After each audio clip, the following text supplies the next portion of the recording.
bonsoir tout d'abord à tous et à tous. Et bonsoir donc à nos intervenants aussi, dont je dirai quelques mots, et notamment du docteur Heidi Sevestre. Donc merci de vous joindre à nous pour cet événement important, lié aussi à tout le travail qui est mené par nos professeurs et par nos élèves au sein de l'International French School of Singapore, dont je suis très fier en tant que proviseur, et donc sur toutes les problématiques liées bien évidemment au changement climatique, au développement durable, et des problématiques qui auront d'ailleurs toute leur place au passage dans le prochain projet d'établissement sur lequel nous allons commencer à travailler. En tout cas, cette intervention du docteur Sevestre aussi s'inscrit dans le cadre des célébrations de la langue française, de la francophonie, qui cette année avait pour thème sur l'État-cité de Singapour, le développement durable et donc justement toutes les problématiques du changement climatique. Donc cette conférence a toute sa place aujourd'hui, mais elle a toute sa place en fait à n'importe quel moment. Donc très très important pour nous d'accueillir le docteur Sevestre. Donc je pense que vous avez tous lu sa biographie. En tout cas moi je me suis plongé dedans. Donc une glaciologue qui actuellement va nous parler de l'Arctique, dont elle pourra vous offrir quelques images rafraîchissantes pour nous à Singapour, mais surtout nous alerter sur un certain nombre de problèmes, de situations pour l'avenir, notamment quant au devenir des glaciers et de nos calottes polaires. Il y a un an, il me semble, docteur Sevestre, je pense que vous étiez en pleine expédition, d'après ce que j'ai lu. Vous étiez en pleine traversée du Spitzberg, si mes souvenirs sont bons. Donc là aussi, à nouveau, des actions pour nous sensibiliser à nous, publics et à nous, citoyens, sur les enjeux dont nous devons nous saisir.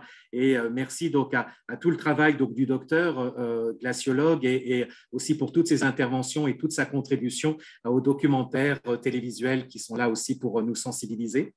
Un mot aussi aux élèves qui nous ont rejoints et qui vont dire quelques mots, qui vont intervenir, à Philippine et à Alix, en les remerciant aussi pour tout le travail qu'elles ont mené dans le cadre de la préparation de cette réunion, et aux professeurs, et notamment à notre professeur, M. Meugevant, qui est ici présent, qui accompagne et qui contribue par son enseignement ainsi que tous les collègues à sensibiliser nos élèves sur les enjeux de notre planète pour que nous soyons plus respectueux de son environnement pour pouvoir mieux le préserver et continuer à en profiter pleinement.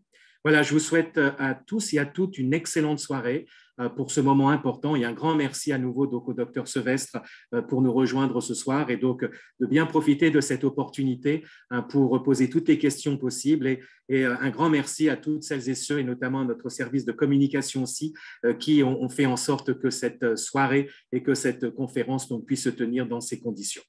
Merci beaucoup et bonne fin de journée à vous, et c'est à vous. Merci. Merci, monsieur le proviseur. Donc, avant de commencer la conférence, on va laisser Alix et Philippine présenter assez succinctement la carrière de Madame Sevestre. Je vous invite à poser vos questions sur le chat. Donc, on les lira et Madame Sevestre y répondra après sa conférence qui durera à peu près une bonne heure. Voilà. Bonne conférence. Donc, nous allons débuter par une courte présentation du docteur Heidi Sevestre. Donc, le docteur Heidi Sevestre est glaciologue, membre de l'AMAP, le Arctic Monitoring and Assessment Program, qui est un des groupes de travail du Conseil de l'Arctique. Et ses recherches se concentrent sur la dynamique des glaciers en région polaire. Elle enseigne la glaciologie au Centre universitaire du Svalbard, dans l'Arctique, et également membre de la Société américaine de géographie du Explorers Club. Elle a mené de nombreuses expéditions polaires et en haute montagne. Et chaque année, elle organise plusieurs expéditions en Arctique, notamment dans le cadre de ses projets Climate Sentinels ou encore The Last Tropical Glaciers.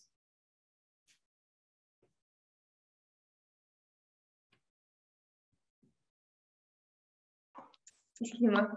Depuis juillet 2020, elle est directrice de communication scientifique pour l'ONG International Cryosphere Climate Initiative. Elle sensibilise ainsi, dans le cadre de conférences ouvertes au grand public, aux adultes, aux étudiants et aux lycéens, à l'importance de la cryosphère et du besoin urgent d'une action climatique plus ambitieuse. Son travail vise à rendre les données scientifiques plus accessibles pour inciter les gens et les associations ou encore les États à agir précisément pour lutter contre la crise climatique à venir. Et dans cette optique, ces recherches sur les calottes glaciaires témoignent de l'un des changements fondamentaux dans l'évolution climatique de ces dernières décennies, dans la mesure où leur disparition progressive, intrinsèquement liée au réchauffement climatique, annonce une certaine transgression majeure. Et donc, l'élévation du niveau des mers, dans ce sens, débutée au XXe siècle, se poursuivra sûrement au XXIe siècle si rien n'est fait pour limiter au maximum le réchauffement de la planète. Et donc, c'est ainsi que l'intervention de Madame Sevestre aujourd'hui portera précisément sur l'existence des calottes glaciaires et leur protection. Nous lui laissons donc la parole. Bonsoir à toutes et à tous. Merci infiniment Alix et Philippine pour cette super introduction. Merci monsieur le proviseur et mesdames, messieurs les enseignants et les élèves. Je suis très honorée en tout cas de vous retrouver ce soir en direct depuis l'Arctique. En effet, pour vous transporter avec vous au cœur des régions polaires. Et je vais commencer dès maintenant pour vous montrer un petit peu le paysage que j'ai par la fenêtre. Alors nous sommes à la même heure de Paris ici, mais vraiment à des conditions diamétralement opposées. Je suis en ce moment même sur l'archipel du Svalbard, qui est à mi-chemin entre le nord de la Norvège et le pôle Nord. Et vous voyez, alors on a des moyens de transport un petit peu différents qu'à Singapour. On a des scooters des neiges, des chiens de traîneau. Et là, il fait à peu près moins 10, moins 15 degrés Celsius, hein, malgré le beau soleil. On est encore au cœur de l'hiver, le printemps débute à peine. Alors aujourd'hui, tout au long de cette conférence, je veux à tout prix vous montrer à quel point ces glaces sont importantes. Que les glaces soient les plus proches de Singapour, qui se trouvent en Himalaya. Il y a quelques glaciers qui se trouvent encore aujourd'hui en Papouasie-Nouvelle-Guinée. Mais je voulais surtout vous embarquer avec moi en expédition, d'abord au Groenland et puis aussi au cœur de l'Antarctique. Avant de devenir glaciologue, j'ai fait mes premières armes au cœur des Alpes. J'ai grandi dans ce petit village que vous voyez ici sur ces images, un village qui s'appelle Gruffy, qui est pas très loin d'Annecy, en Haute-Savoie. Et ce village, il est vraiment dans les contreforts des Alpes. Et je peux vous dire que quand j'étais petite, je passais le plus clair de mon temps à crapahuter dans ces montagnes. J'essayais toujours d'aller un petit peu plus loin, un petit peu plus haut, voir ce qui se passait, observer les animaux, essayer de comprendre comment le paysage s'était formé. Et c'est de là qui est né mon amour, vraiment ma passion pour la montagne. Et en grandissant avec mes parents, qui étaient aussi, eux, des grands montagnards, j'ai passé beaucoup de temps en montagne. J'ai rejoint un club de randonnée, un club d'escalade. Petit à petit, on s'est mis à faire de l'alpinisme. Et voilà notamment la photo en bas, une de mes premières journées à faire face à la très haute montagne. Vous reconnaîtrez peut-être l'Aiguille Verte qui est sur la gauche, le Mont Blanc sur la droite. Et c'est quand j'avais à peu près 16 ou 17 ans qu'un guide de haute montagne suisse, qui vient en plus de m'envoyer un message, c'est marrant, Hubert Créton, qui m'a dit « Écoute Heidi, tu sais, il y a des gens, on les paye pour étudier les glaciers. » Et à l'époque, je me suis dit que ça avait l'air plutôt sympa comme métier de devenir glaciologue. Et ça a été vraiment ma ligne directrice encore jusqu'à aujourd'hui. Et en effet, ces mondes de neige et de glace sont absolument merveilleux. Comment est-ce qu'on ne peut pas tomber amoureux de ces paysages qui sont vraiment dénudés de toute empreinte humaine? Ici, ce que vous voyez, ce sont des montagnes au Svalbard. C'est une photo prise quand le soleil ressort à peine après des mois et des mois de nuit polaire. Comment ne pas être époustouflé face à la puissance de ces glaciers? Ici, vous avez mon glacier préféré au Svalbard qui s'appelle Tunabren. Quand il était un petit peu énervé, il y a quelques années, il nous a fait une énorme avancée. Et c'est pour ça qu'il est très crevassé. Vous pouvez vous mettre un petit peu à l'échelle en voyant les deux personnes juste en bas du glacier. Et là, je suis sur l'image en train de discuter avec mon amie Anna.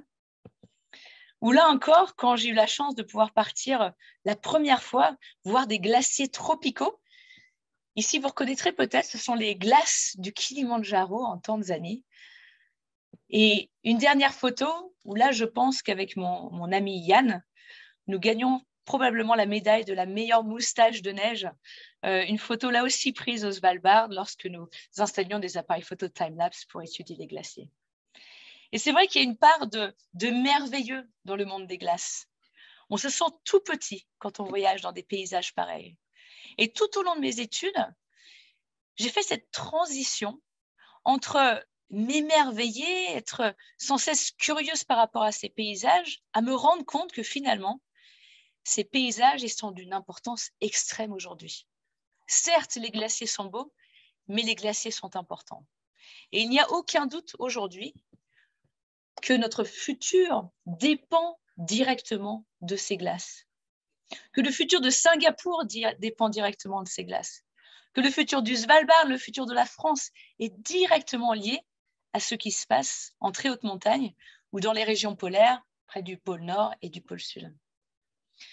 Aujourd'hui, il est crucial de comprendre exactement ce qui se passe dans ces régions-là pour mieux se préparer à ce qui est en train d'arriver, pour mieux ralentir ce phénomène immense qu'est le dérèglement climatique et essayer de préparer l'avenir le mieux possible.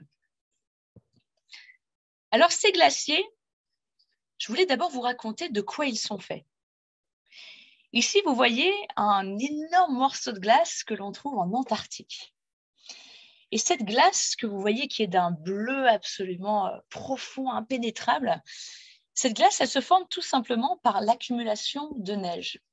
Ce qui se passe, c'est que si vous avez la chance d'être en haute montagne, en très haute montagne, ou près du pôle Nord ou du pôle Sud, il fait froid pratiquement toute l'année.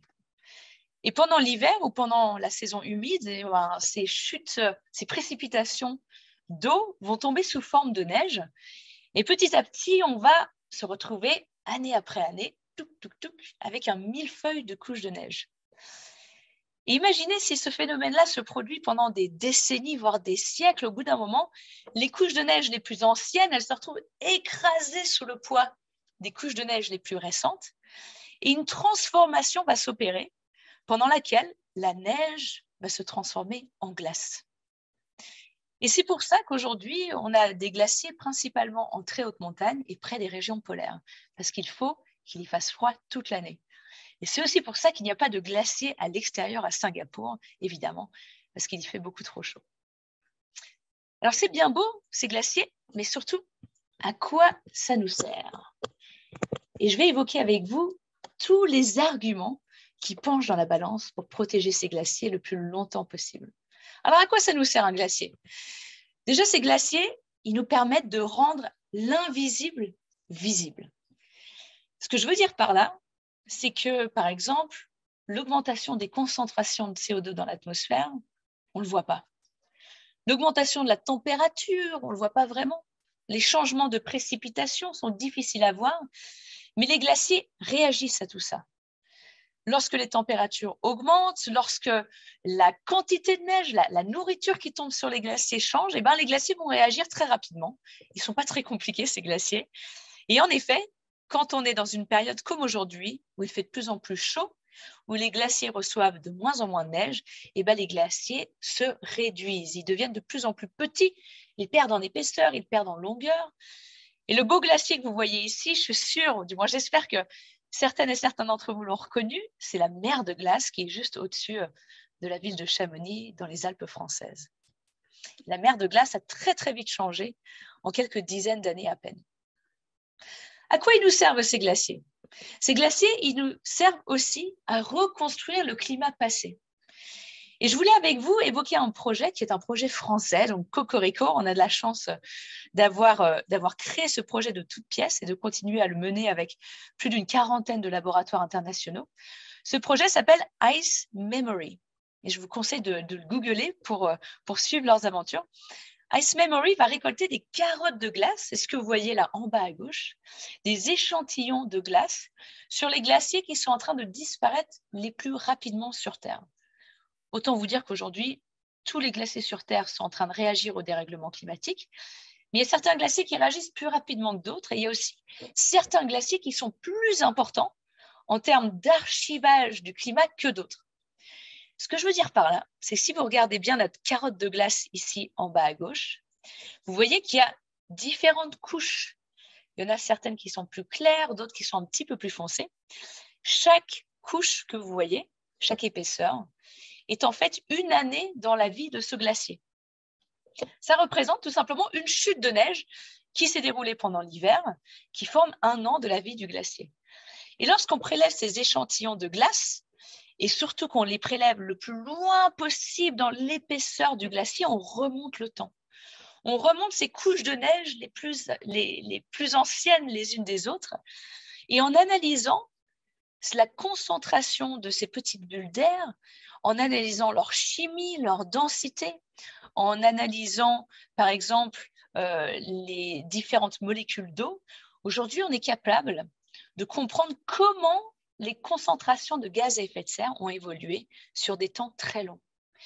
Et pour illustrer ça, je vous montre quelques graphes quand même pendant cette conférence, je suis scientifique après tout, mais ce graphe, il est tout simple. Ça vous montre en fait l'histoire de notre planète sur ces 400 000 dernières années. Et ça, on a pu le reconstruire uniquement grâce aux glaciers. Pas n'importe quel glacier quand même. La carotte de glace qui a été utilisée pour créer ce graphe, elle provient de Vostok, à l'est de l'Antarctique. Vostok, je ne vous raconte pas, c'est vraiment l'endroit le plus fou de la planète. C'est un des endroits les plus froids sur Terre. Il fait moins 80 d'habitude pendant l'hiver, moins 50 pendant l'été, donc ça pique un peu. C'est aussi un des endroits les plus difficiles d'accès sur Terre. Donc, d'aller récolter des carottes de glace là-bas, c'est quand même pas évident. Et ce qu'on a fait ensuite avec cette carotte de glace qui faisait quand même plusieurs kilomètres de long, on est allé analyser les petites bulles d'air qui sont prises au piège à chaque fois qu'il y avait une couche de neige qui tombait sur Vostok.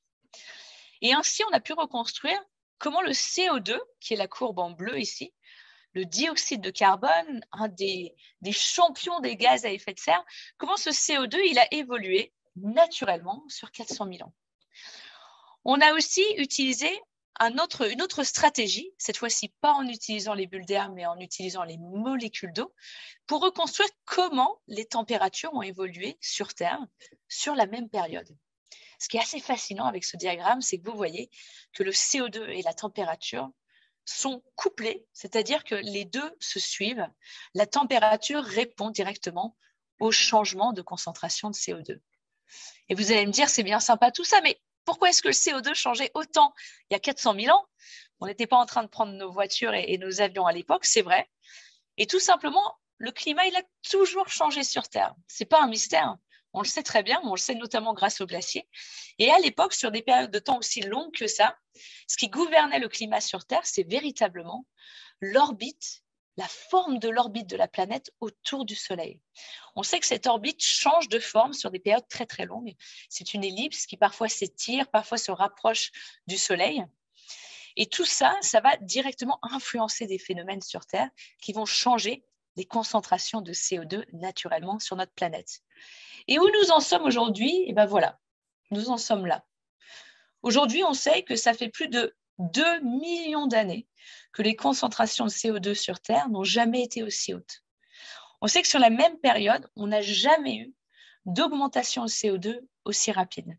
Et là, je vous ai trouvé le chiffre d'aujourd'hui de la concentration de CO2 dans l'atmosphère, qui est de 417 ppm. Voilà, c'est l'unité parts per million, l'unité du CO2. Et c'est assez fou de voir à quel point, finalement, nous sommes capables de bouleverser notre climat sur des périodes aussi courtes. Et tout ça, encore une fois, on le sait grâce aux glaciers. À quoi ils nous servent encore ces glaciers? Ils nous servent à plein de choses. On sait que l'eau douce, c'est ce qu'il y a de plus précieux sur Terre. Il n'y en a pas beaucoup. 2,5% de l'eau qu'il y a sur Terre est de l'eau douce.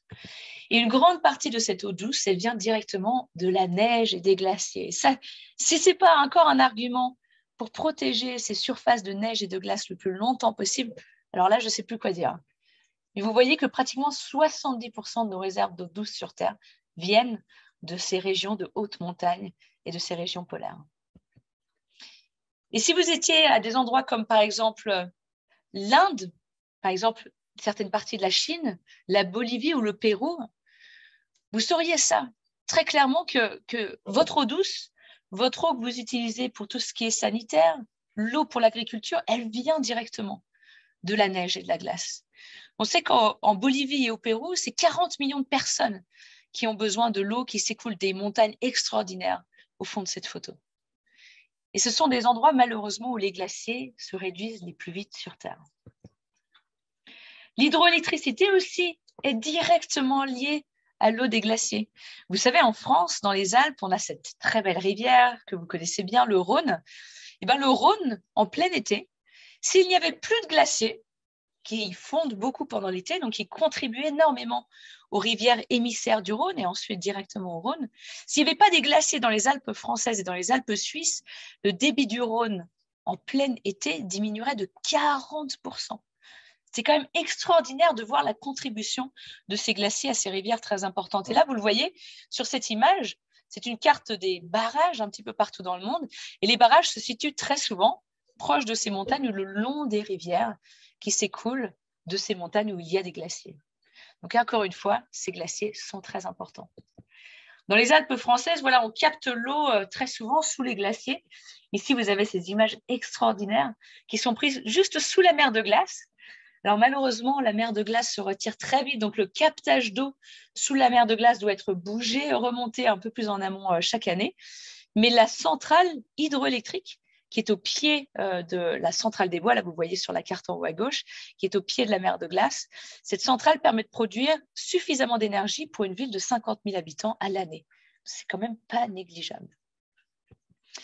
Le tourisme aussi, évidemment, hein, j'espère que comme moi, vous êtes tous attirés par la beauté de ces régions de neige et de glace. Dans certains pays, le fait d'avoir des glaciers forme un pilier de l'économie. Ici, vous avez malheureusement, alors j'ai fait exprès de prendre une photo un petit peu tristounette du glacier des Deux Alpes en plein été, où on skie pratiquement toute l'année. Mais voilà à quoi ressemblent ces glaciers maintenant dans les Alpes en plein été.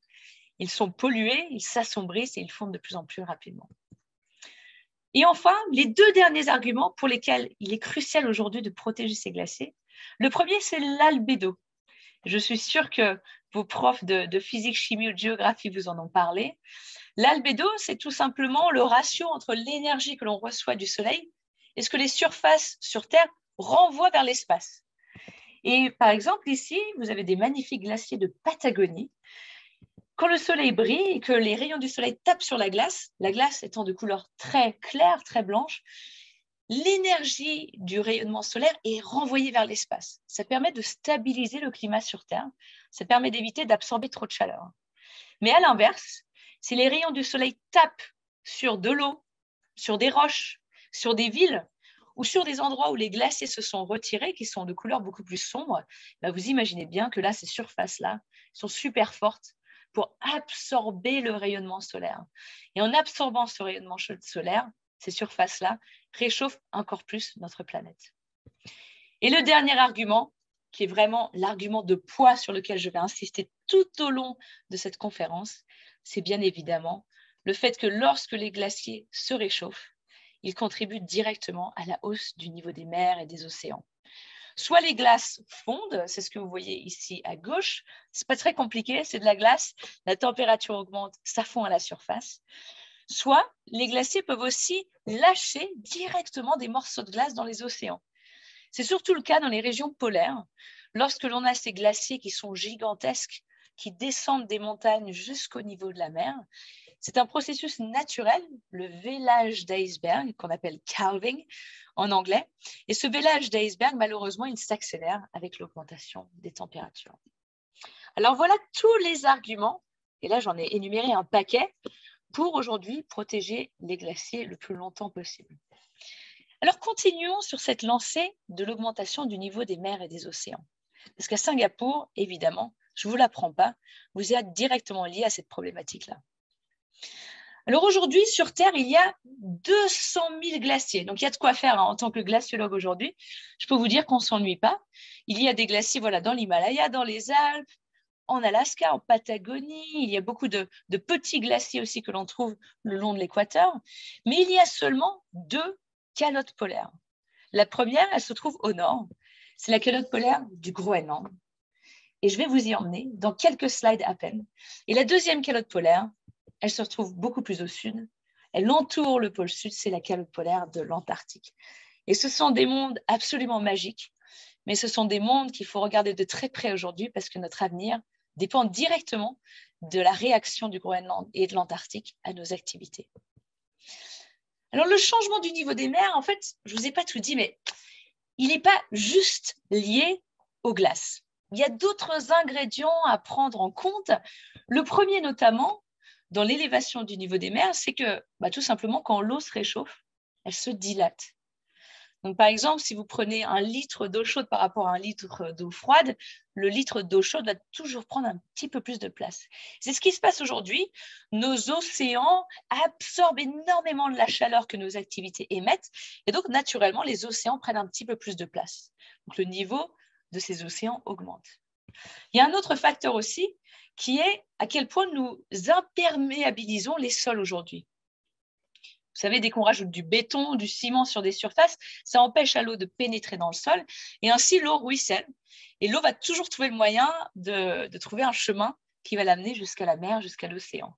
Donc ça aussi, ça impacte quand même beaucoup l'augmentation du niveau des océans. Et enfin, si on les met bout à bout, nos glaciers, les glaciers des Alpes, de l'Himalaya, de l'Alaska, le Groenland et l'Antarctique, les 3 ensemble, ce sont les champions aujourd'hui de l'augmentation du niveau des mers.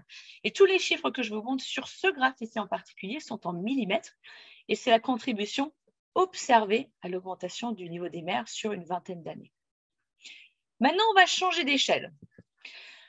On va essayer d'évoquer ensemble, mais quel est le potentiel d'augmentation du niveau des océans si on s'intéresse juste à ces glaces? Qu'est-ce qui se passerait, écoutez, si j'avais une baguette magique et que d'un coup, je décide, je pense que ça ne va pas m'arriver d'ici demain, mais si je décidais de faire fondre, allez, tous les glaciers dans le monde, tout le Groenland et tout l'Antarctique, jusqu'à où monterait le niveau des océans? Alors, on va commencer avec les autres glaciers. Donc ça, ce sont les 200 000 glaciers dans le monde qu'on considère comme petits glaciers, les Alpes, encore une fois, l'Himalaya, les glaciers tropicaux. Si tous ces glaciers-là fondaient, ils augmenteraient le niveau des océans de façon globale de 40 cm. Vous allez me dire, OK, bon, 40 cm, ce n'est pas énorme. C'est déjà gigantesque pour toutes ces îles qui sont très basses en altitude, qui ne sont pas très loin de chez vous. Pour tous ces territoires tels que le Bangladesh, les Pays-Bas, c'est sûr que pour eux, 40 cm, c'est déjà gigantesque. Mais si on s'intéresse aux calottes polaires, alors là, croyez-moi, on n'est pas du tout dans la même courbe, on n'est pas du tout dans la même échelle. Si on regarde le Groenland, si tout le Groenland venait à disparaître, le niveau des océans augmenterait de 6 à 7 mètres de façon globale. C'est-à-dire qu'il y a des endroits où ça augmenterait un petit peu moins et d'autres endroits, là où l'eau est déjà très chaude, ça augmenterait un petit peu plus. C'est gigantesque. Mais là, si on regarde l'autre calotte polaire, the mothership, l'Antarctique, si tout l'Antarctique venait à disparaître, le niveau des océans augmenterait de 58 mètres. Donc tous ensemble, l'Antarctique, le Groenland et tous ces glaciers ont un potentiel d'augmentation du niveau des océans de 65 mètres. Ça ne veut pas dire que ça arrivera du jour au lendemain, ça reste des processus graduels, mais aujourd'hui, il est très clair que tout cela est en train de s'accélérer. Et justement, on va commencer à partir en expédition. Il est temps, après tout ce blablabla, de partir sur le terrain. Et je vous emmène avec moi au Groenland. Et le Groenland, écoutez, j'en ai un souvenir assez ému parce que ma première expédition polaire était justement au Groenland. Je venais de terminer mon master de glaciologie que j'ai fait à l'université de Aberystwyth, au Pays de Galles. Alors, il n'y a pas beaucoup de glaciers, beaucoup de moutons, mais il y a des super glaciologues. Et suite à mon master, ils ont décidé de bien vouloir m'emmener au Groenland, ce qui était une chance extraordinaire. Imaginez bien, j'avais, quel âge je devais avoir, 20-21 ans à l'époque. On a pris un avion du Danemark jusqu'à Kangerlussuaq, qui est à la côte est du Groenland, et un autre petit avion pour nous emmener au cœur de la calotte polaire du Groenland. Et ce vol-là, c'est un vol qui nous téléporte sur une autre planète. Vous survolez des étendues qui sont toutes blanches, c'est que de la glace. Et ce que vous voyez, c'est des crevasses, c'est des lacs, des rivières. Et c'était juste hypnotisant de beauté tout au long du voyage. Et dès que l'avion s'est posé, mon collègue Sam, qui était déjà sur place, a ouvert la porte de mon avion et m'a dit « Heidi, bienvenue en enfer ». Et je peux vous dire que ça a été un enfer, cette expédition. Cette première expédition polaire, pour moi, qu'est-ce qu'elle a été difficile. Elle a été tellement difficile parce qu'il faisait moins 45 pendant tout le début de l'expédition. Et moins 45, je peux vous dire que même si on est bien habillé, on a quand même très mal. Et non seulement il faut survivre dans ces conditions-là, mais par-dessus ça, il faut faire de la science. Et j'avais de la chance de travailler sur un sujet qui est vraiment super d'actualité. Encore aujourd'hui, cette expédition date de quelques années maintenant. Mais nous essayons de comprendre ce qui accélère le mouvement de la glace au Groenland en direction des côtes, en direction de l'océan. Et pour ça, comme vous pouvez le voir sur l'image ici, nous avons installé des GPS. Alors, ces GPS, ils sont équipés de batteries, de panneaux solaires. Et on les plante sur la glace. Et la glace va bouger avec les GPS. Et on comprend mieux à quelle vitesse cette glace se déplace en direction de l'océan. Parce qu'en fait, au Groenland, comme en Antarctique, comme dans les Alpes, finalement, cette glace, elle est toujours en mouvement. Et c'est ce que vous voyez ici. Le Groenland fait quand même 3 à 4 fois la taille de la France, hein, juste pour vous donner un ordre d'idée. Et cette glace, elle se déplace toujours du sommet du Groenland en direction des côtes. Et c'est ce que vous voyez ici, ce mouvement inexorable de la glace en direction de l'océan. Vous voyez, certaines parties sont plus rapides que d'autres. C'est assez lent au sommet du Groenland, qui est presque à 3000 mètres d'altitude. C'est un petit peu plus rapide en direction des côtes. Il y a plusieurs phénomènes qui vont accélérer le mouvement de cette glace en direction de l'océan. Et ce que l'on observe aujourd'hui, c'est que parmi ces phénomènes qui vont accélérer le mouvement de la glace vers l'océan, il y a notamment la formation de lacs à la surface de la calotte polaire. Alors, c'est assez joli, mais malheureusement, ce n'est pas une bonne nouvelle. Chaque été, l'été est très court au Groenland, la neige commence à fondre, la glace se révèle juste dessous et des lacs se forment par milliers sur la calotte polaire. Et le problème, c'est que ces lacs, ils ne sont pas bêtes. Et ils vont toujours trouver le moyen de se vider, traversant l'épaisseur de la calotte polaire, et ils vont se mettre à lubrifier par-dessous le mouvement de la calotte polaire en direction de l'océan.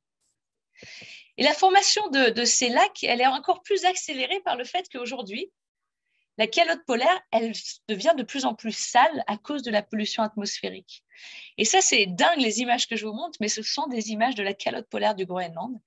Il y a un endroit très particulier sur la côte ouest qui reçoit toutes les cendres qui sont émises par les activités humaines au niveau de l'Amérique du Nord.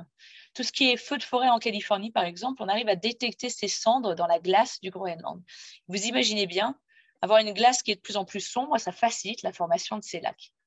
Et c'est là qu'au bout d'un moment, comme vous le voyez sur ce petit schéma-là, ils se forment à la surface de la calotte polaire. Ils sont tellement lourds qu'ils vont toujours trouver une petite ligne de faiblesse. Ça va créer une crevasse, l'eau va s'infiltrer au travers de l'épaisseur de la calotte polaire et tout d'un coup, la glace va se mettre à accélérer en direction de l'océan. Et en accélérant, cette glace, elle va relâcher beaucoup plus d'icebergs que prévu, ce qui va contribuer à l'augmentation du niveau des océans. Et aujourd'hui, le Groenland perd une quantité absolument astronomique de glace dans l'océan chaque année. Donc non seulement le Groenland fond à la surface, mais aussi il vèle des icebergs. Et aujourd'hui, on sait que le Groenland perd beaucoup plus de glace qu'il n'en gagne par la neige. Et ainsi, le Groenland aujourd'hui perd jusqu'à 300 gigatonnes de glace par an en moyenne. Alors, j'aime pas trop ces unités parce que ça veut beaucoup dire et pas dire grand-chose non plus, hein. Ce n'est pas des unités qu'on utilise souvent pour aller acheter son pain. Mais des gigatonnes de glace, en fait, c'est juste beaucoup de glace. Et pour vous donner un ordre d'idée, si on prend tous les glaciers des Alpes européennes ensemble, c'est 300 gigatonnes de glace. Donc, en fait, chaque été, pendant 2 mois, le Groenland jette tous les glaciers des Alpes dans l'océan et ça contribue à l'augmentation du niveau des mers et des océans. Donc, c'est absolument fou de voir à quelle vitesse ces changements sont en train de se produire. C'est absolument fou de voir que finalement, sur quelques semaines à peine, le Groenland est capable de complètement transformer le niveau des océans et que ce phénomène s'amplifie d'année après année. Aujourd'hui, tout est en train de s'accélérer et le Groenland, même si ce n'est pas la plus grande calotte polaire sur Terre, c'est le number one, c'est le champion du monde de l'augmentation du niveau des océans. Donc, beaucoup de nos travaux, nous les glaciologues, sont menés justement en Arctique sur la calotte polaire du Groenland pour mieux comprendre, affiner notre compréhension de ce qui se passe dans cette région-là. Donc maintenant qu'on a bien évoqué ensemble l'Arctique, le Groenland, il est temps de passer à la vitesse supérieure. Et si vous êtes d'accord, je voulais maintenant vous embarquer vraiment à l'endroit de l'autre côté de la planète, sur l'autre calotte polaire, qui est vraiment le Graal absolu des glaciologues, hein, il faut bien l'avouer, qui est la calotte polaire de l'Antarctique. L'Antarctique, voilà, juste pour vous donner quelques chiffres, parce que ça donne quand même le tournis. L'Antarctique, c'est 23 fois la taille de la France. Alors, j'ai calculé pour Singapour, parce que c'est un petit clin d'œil, mais c'est quand même pratiquement 20 000 fois la taille de Singapour. C'est 58 mètres d'élévation potentielle du niveau des mers. C'est jusqu'à 4 km d'épaisseur de glace. C'est l'endroit le plus sec de la planète, le plus venteux, le plus froid, évidemment. Et aujourd'hui, malheureusement, l'Antarctique se réveille. Il y a quelques années à peine, vous savez, vous auriez posé cette question aux chercheurs du GIEC ou aux glaciologues et vous leur auriez demandé qu'est-ce qui se passe en Antarctique? Est-ce que l'Antarctique réagit? Et très sincèrement, il y a 15-20 ans, déjà, on ne comprenait pas très bien ce qui se passait en Antarctique. Mais surtout, on n'avait pas les instruments pour comprendre ce qui s'y passe. Imaginez bien la taille du continent qui est hyper inaccessible. Comment est-ce qu'on étudie des masses de glace de cette taille-là, que c'est vraiment pas évident. Et aujourd'hui, on sait que l'Antarctique n'est pas du tout imperméable au dérèglement climatique. Il y a 15-20 ans, on pensait que l'Antarctique ne réagirait pas à ce qui se passe aujourd'hui, que l'Antarctique était beaucoup trop gros, beaucoup trop isolé du reste du monde pour réagir, et on sait malheureusement que ce n'est pas du tout le cas. Et c'est inquiétant, parce qu'évidemment, l'Antarctique contient beaucoup plus de glace que le Groenland ou les 200 000 glaciers dans le monde.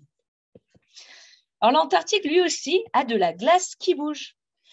Tout est en mouvement en Antarctique. On a des glaciers alors qui sont presque aussi rapides qu'au Groenland, mais pareil, vous voyez que ces veines se dessinent, ces rivières de glace se dessinent. La glace est toujours en train de bouger en direction de l'océan. Ce n'est pas très compliqué. C'est inexorable, ce mouvement par la gravité de la glace en direction de l'océan. Alors, imaginez bien que ce que vous êtes en train de voir sur cette vidéo représente 23 fois la taille de la France. Donc, on parle vraiment de couloirs de glace gigantesques, de monstres de glace qui déversent chaque année leur glace dans l'océan. Alors, l'Antarctique, c'est avant tout un continent. Ça, c'est vachement important. Un continent qui est recouvert à pratiquement 99% de glace. Donc, c'est plutôt sympa pour nous, les glaciologues. Il est entouré de l'océan austral, le Southern Ocean en anglais. Cet océan austral qui est un courant tout autour, le courant circumpolaire antarctique, qui isole en partie l'Antarctique du reste du monde. Mais cette glace qui s'écoule de l'Antarctique, du continent en direction de l'océan, eh ben, il y a des endroits où cette glace elle va se mettre à flotter.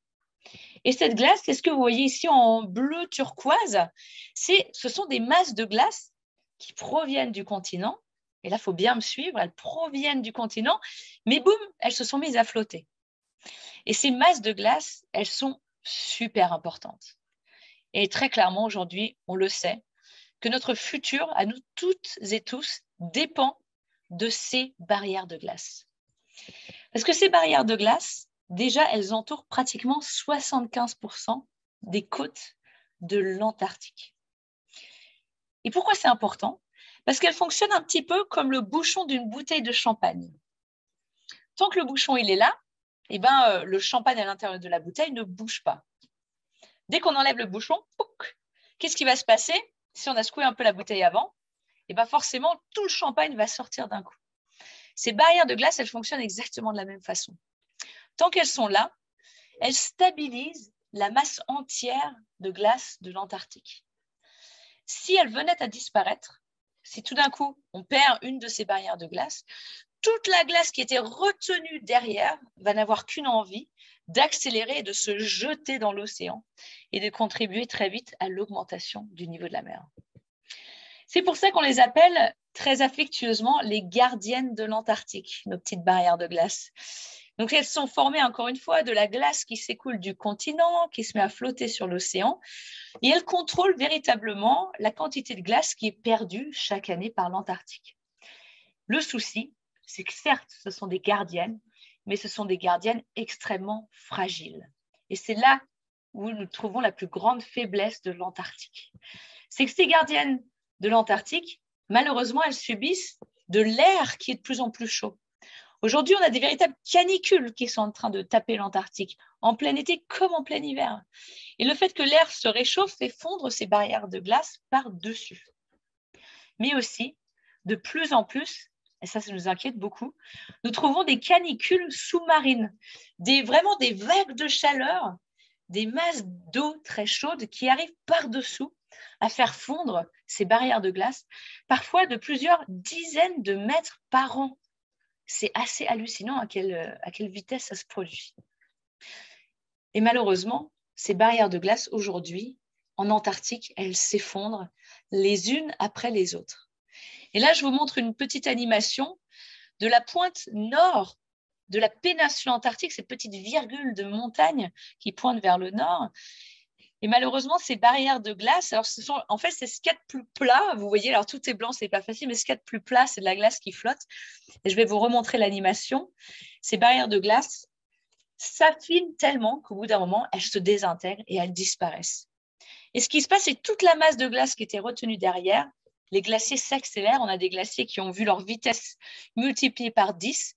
Toute cette glace se déverse dans l'océan et ça contribue à l'augmentation du niveau des mers. Et j'ai eu la chance, il y a quelques années, d'étudier exactement ce phénomène-là en Antarctique. J'y croyais pas. C'est une équipe anglaise, l'équipe justement de mon master, qui est revenue vers moi et qui m'a dit, écoute, Heidi, est-ce que tu as quelque chose de prévu à la fin de l'année? On a une grosse expédition en Antarctique, on aimerait bien que tu viennes. Je peux vous dire qu'en un quart de seconde, ma décision était déjà prise, mais à l'époque, j'étais en train de terminer mon doctorat, ici même au Svalbard, donc vraiment à l'opposé de la planète. Et je me suis dit, d'accord, il faut que je travaille dur pour finir ma thèse à temps pour pouvoir rejoindre cette expédition. Et quelques petites sauts de puce en avion plus tard, j'ai eu la chance de pouvoir partir avec mon équipe jusqu'à la péninsule antarctique. Et ce que vous voyez ici, c'est justement cette belle péninsule antarctique où il y avait des barrières de glace tout au long de cette dorsale que vous voyez ici. Alors, les barrières de glace, elles n'ont pas des super noms. Je pense qu'il est temps de les renommer. Ici, vous avez le Larsen A qui a disparu, la barrière du Larsen C qui a disparu en 2002. Et avec mon équipe, on est parti étudier celle qui est la plus grosse barrière de la péninsule antarctique, qui est la barrière du Larsen C. Et la barrière du Larsen C, tout le monde pense que c'est la prochaine barrière sur la liste à se désintégrer à cause de l'augmentation des températures. Et donc, on est parti, au mois de décembre à l'époque, passer 6 semaines sur le Larsen C. Et le mois de décembre, c'est l'été en Antarctique. Ça ne veut pas dire qu'il fait 20 degrés, mais qu'il fait un tout petit peu moins froid que d'habitude. Pour aller sur la barrière du Larsen C, on y est allé par Twin Otter, des tout petits avions, qui pouvaient parcourir pas mal de terrains, qui peuvent se poser n'importe où, pratiquement en Antarctique. Et voilà pour moi le premier aperçu que j'ai eu de cette barrière de glace du Larsen C. Vous avez cette dorsale de montagne qui forme la péninsule antarctique. Et au premier plan, cette zone toute plate, toute blanche, qui est la barrière du Larsen C. Et si vous observez bien, vous avez une zone, un petit point noir ici au milieu de l'image. Vous le voyez ? Et ce petit point noir, attendez, je vais zoomer avec mon laser. Ce petit point noir ici, eh ben, c'est le camp que mon équipe avait commencé à installer. Et ici, vous avez une ligne blanche qui est la piste d'atterrissage de l'avion qui avait été tracée par Scooter des Neiges. Et voilà à quoi ressemble le camp, notre maison. C'était une maison mobile, hein, parce qu'on n'a fait que déplacer notre camp pendant 6 semaines, mais certes, notre maison pendant 6 semaines sur cette barrière de glace. Imaginez-vous que lorsque l'avion se pose, on est quand même sur une barrière de glace qui fait 800 mètres d'épaisseur et qui flotte.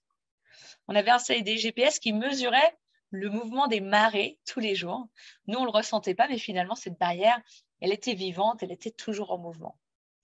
Et pour moi, ça a été une de mes meilleures campagnes de terrain. J'avais une toute petite équipe avec moi, de 5 ou 6 personnes, la plupart des Anglais, des Gallois. Et on a travaillé très, très dur pour mieux comprendre si ces barrières de glace, elles sont solides ou si elles sont très faibles face à l'augmentation des températures. Ce qu'on a utilisé, par exemple, comme instrument, là, c'est mon pote Adam de l'université de Leeds qui montre une sorte de truc sans forme là, qui est complètement couvert de neige. Ça s'appelle le radar. Et le radar nous permet de mesurer l'épaisseur de la barrière de glace. Le radar nous permet aussi de détecter s'il y a des zones de faiblesse, s'il y a des crevasses, s'il y a par exemple de l'eau dans ces barrières de glace. Et on a fait des découvertes absolument folles avec ce radar-là. tout en conduisant un scooter des neiges. Donc, l'instrument est tiré par le scooter des neiges que vous voyez au fond, à peu près 10 km/h. Et on a fait ça pendant 6 semaines. Je peux vous dire que vous avez le temps de rêvasser pendant ces campagnes de terrain. C'était assez sympa. On a aussi beaucoup étudié la structure de la neige qui est en surface de cette barrière de glace. Ici, vous avez ma collègue Suzanne qui est en train de montrer, c'est tout simplement les couches de neige et ces lentilles de glace que vous voyez qui sont très claires, nous montrent à chaque fois qu'il y a eu de la fonte sur la barrière du Larsen C pendant l'hiver. Et en fait, on réalise que même en plein hiver, il peut y avoir des températures positives sur le Larsen C, quelque chose qu'on ne savait pas du tout auparavant. On a aussi beaucoup fait de trous dans la barrière du Larsen C, alors pas du tout pour la déstabiliser, je pense qu'on n'en a pas besoin, mais pour installer des instruments tout au long de l'épaisseur qui vont mesurer l'évolution de la température, l'évolution de la concentration en eau dans ces barrières de glace s'il y a de l'eau liquide. Et là, c'est le chef du projet, Bryn Hubbard, une sorte d'énorme viking gallois, vraiment une crème absolue sur le terrain, mais un leader formidable qui performait justement ces trous que vous voyez ici sur l'image. Et une des dernières expériences qu'on a faites qui était assez drôle, c'était en fait de taper des coups de marteau sur la barrière du Larsen C. Alors pas du tout, encore une fois, pour la casser, mais pour créer des tremblements de terre artificiels qui nous permettent là aussi de comprendre comment les ondes du tremblement de terre se propagent dans la glace, de mesurer encore une fois l'épaisseur de la glace, mais surtout l'épaisseur de l'eau qu'il y a sous cette glace pour mesurer l'importance de la cavité qui est formée naturellement sous ces barrières. Et là, on a surtout utilisé ça avec Bradley, qui était notre guide. Bradley, il avait un petit peu trop d'énergie, donc on lui disait de donner des coups sur le Larsen C, ça lui permettait de le calmer un petit peu.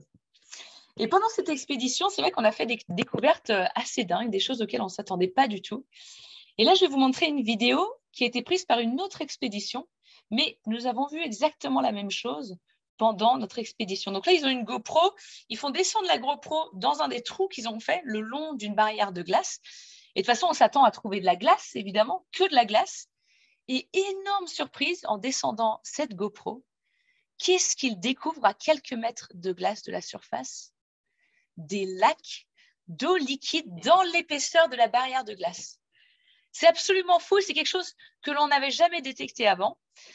Et on se rend compte que finalement, dans ces énormes barrières de glace qui peuvent faire 800, presque 1 km d'épaisseur, là où on s'attendait à avoir de la glace solide, finalement, tous ces lacs qui se forment pendant l'été, au bout d'un moment, ils vont trouver le moyen de rentrer dans la barrière de glace, d'amener énormément de chaleur au cœur de ces barrières de glace et de les fragiliser. Et ça, ce n'est pas bon signe pour l'avenir. Parce qu'on sait que malheureusement, l'Antarctique se réchauffe énormément aujourd'hui. Vous en avez peut-être entendu parler, il y a quelques jours à peine, il y avait une canicule en Antarctique, alors que l'hiver est en train de commencer en Antarctique. Cette canicule, vous la voyez sur cette animation, cette énorme masse de chaleur qui est en train de lécher la partie est de l'Antarctique, la partie la plus froide, la plus inhospitalière au monde. On a détecté des records de température dans toutes les stations scientifiques de cette partie-là de l'Antarctique, avec des conséquences dramatiques.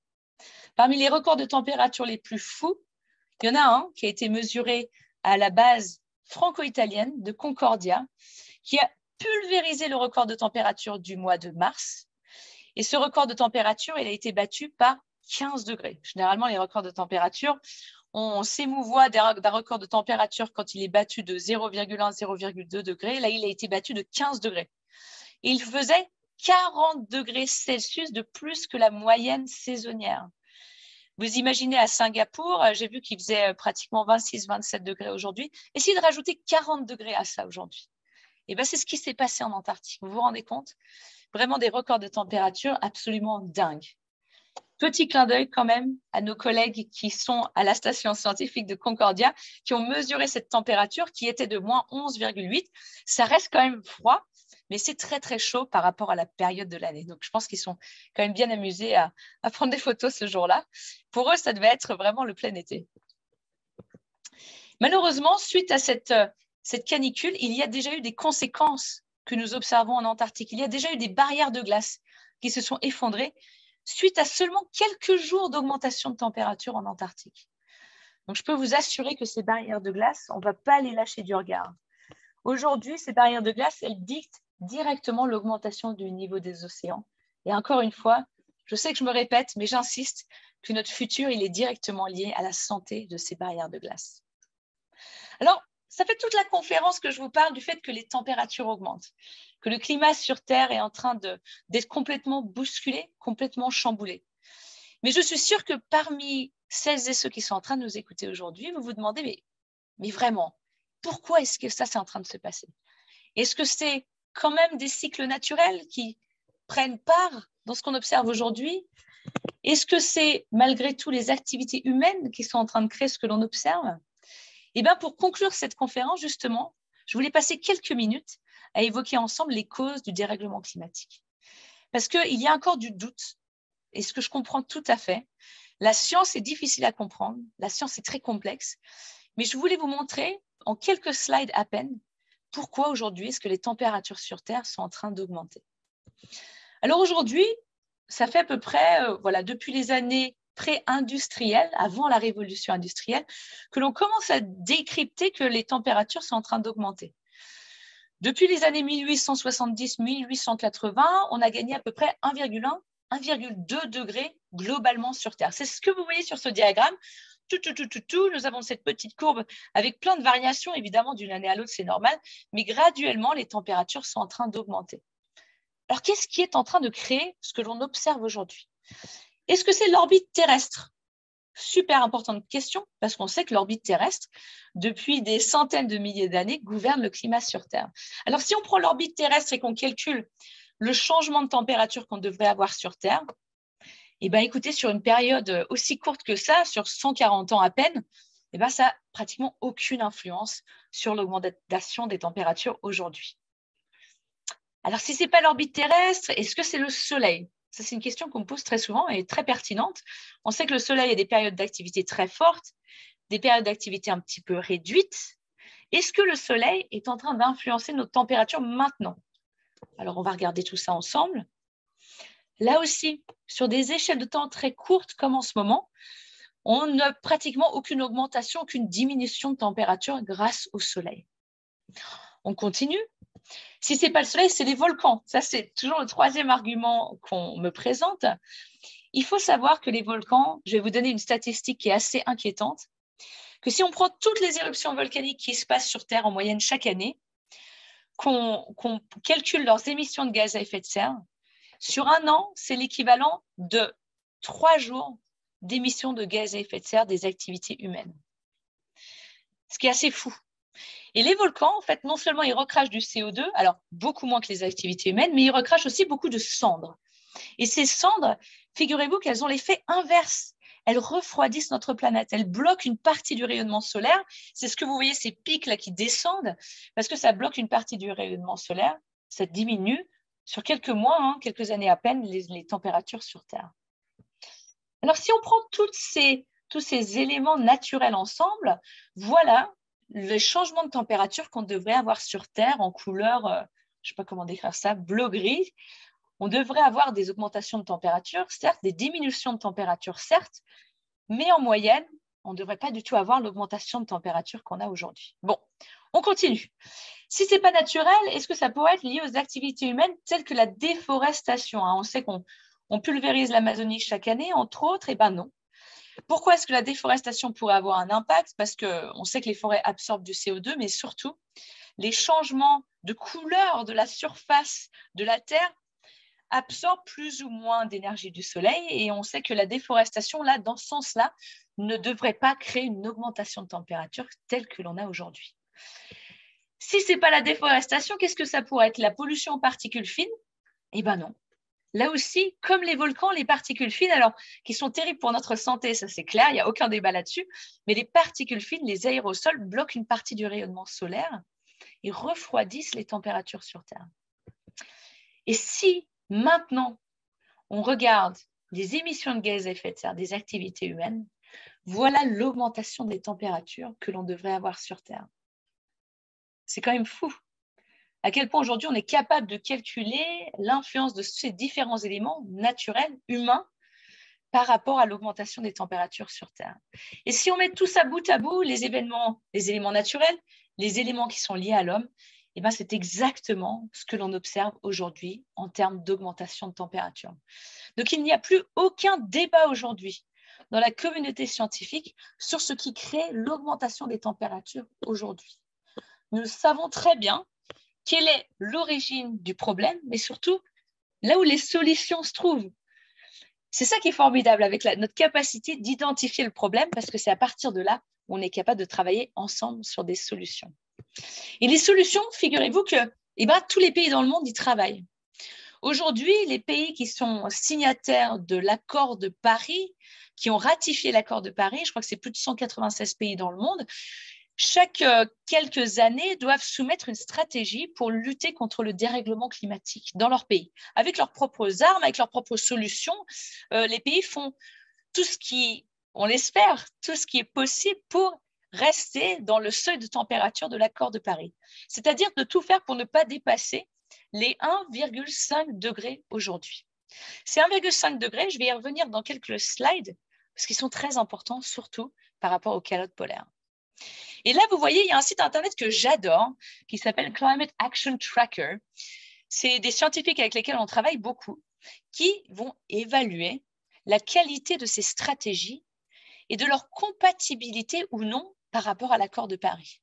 Et ce que vous voyez ici sur cette petite carte, c'est les pays qui sont plus ou moins compatibles avec l'accord de Paris. Alors, sans surprise, je pense, malheureusement, il n'y a aucun pays sur cette carte qui, pour l'instant, n'a une stratégie qui va permettre à ce pays de rester sous la barre des 1,5 degrés.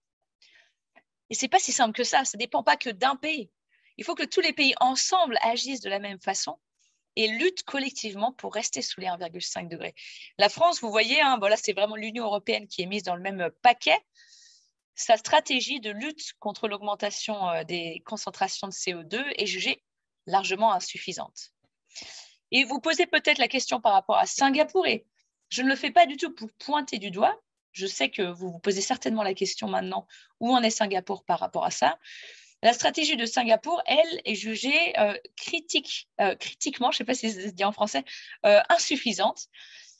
Si Singapour continue avec la stratégie actuelle, cela mènerait à une augmentation de température d'ici la fin du siècle qui serait équivalent à plus 4 degrés, ce qui est vraiment, vraiment très fort et largement supérieur à l'accord de Paris, bien sûr. Comme me dit souvent mon ostéopathe, qui trouve que je ne suis pas du tout souple, pas du tout flexible. Mon ostéopathe me dit toujours, il dit, écoute, tu as une super marge de progression. Et je pense que Singapour a aussi une très, très bonne marge de progression pour essayer de changer sa stratégie, de l'améliorer, de l'affiner, peut-être d'appuyer beaucoup plus le développement des énergies renouvelables et d'essayer d'utiliser beaucoup moins de gaz naturel, ce qui est largement le cas aujourd'hui, pour retourner dans les clous et être compatible par rapport à l'accord de Paris. Et pourquoi est-ce que l'accord de Paris il est si important ? Parce que si on dépasse les 1,5 degrés aujourd'hui, on sait que nous risquons de déclencher des phénomènes irréversibles de déstabilisation, par exemple du Groenland, par exemple de l'Antarctique. Aujourd'hui, je n'ai même pas évoqué le permafrost, le pergélisol, qui est ce sol gelé en permanence, qui, lorsqu'il se met à dégeler, émet lui-même des gaz à effet de serre. Et c'est ce que ce diagramme un petit peu compliqué représente, c'est à partir de quand est-ce que ces seuils de température vont déclencher des phénomènes irréversibles. Vous voyez en bas, nous avons les températures. 1,5 degré, on s'en rapproche. Alors là, le diagramme n'est pas tout à fait ajusté. Aujourd'hui, on est à 1,1, 1,2 degrés. On se rapproche des 1,5. Et lorsque l'on franchit les 1,5 degrés, voilà les phénomènes qui se mettent en place. On commence à perdre la calotte groenlandaise. On commence à perdre la banquise de l'Arctique, les glaciers de montagne. Mais la chance que l'on a aujourd'hui, c'est que les 1,5 degrés, on n'y est pas encore. Ces 1,5 degrés, aujourd'hui, on peut encore éviter de les dépasser.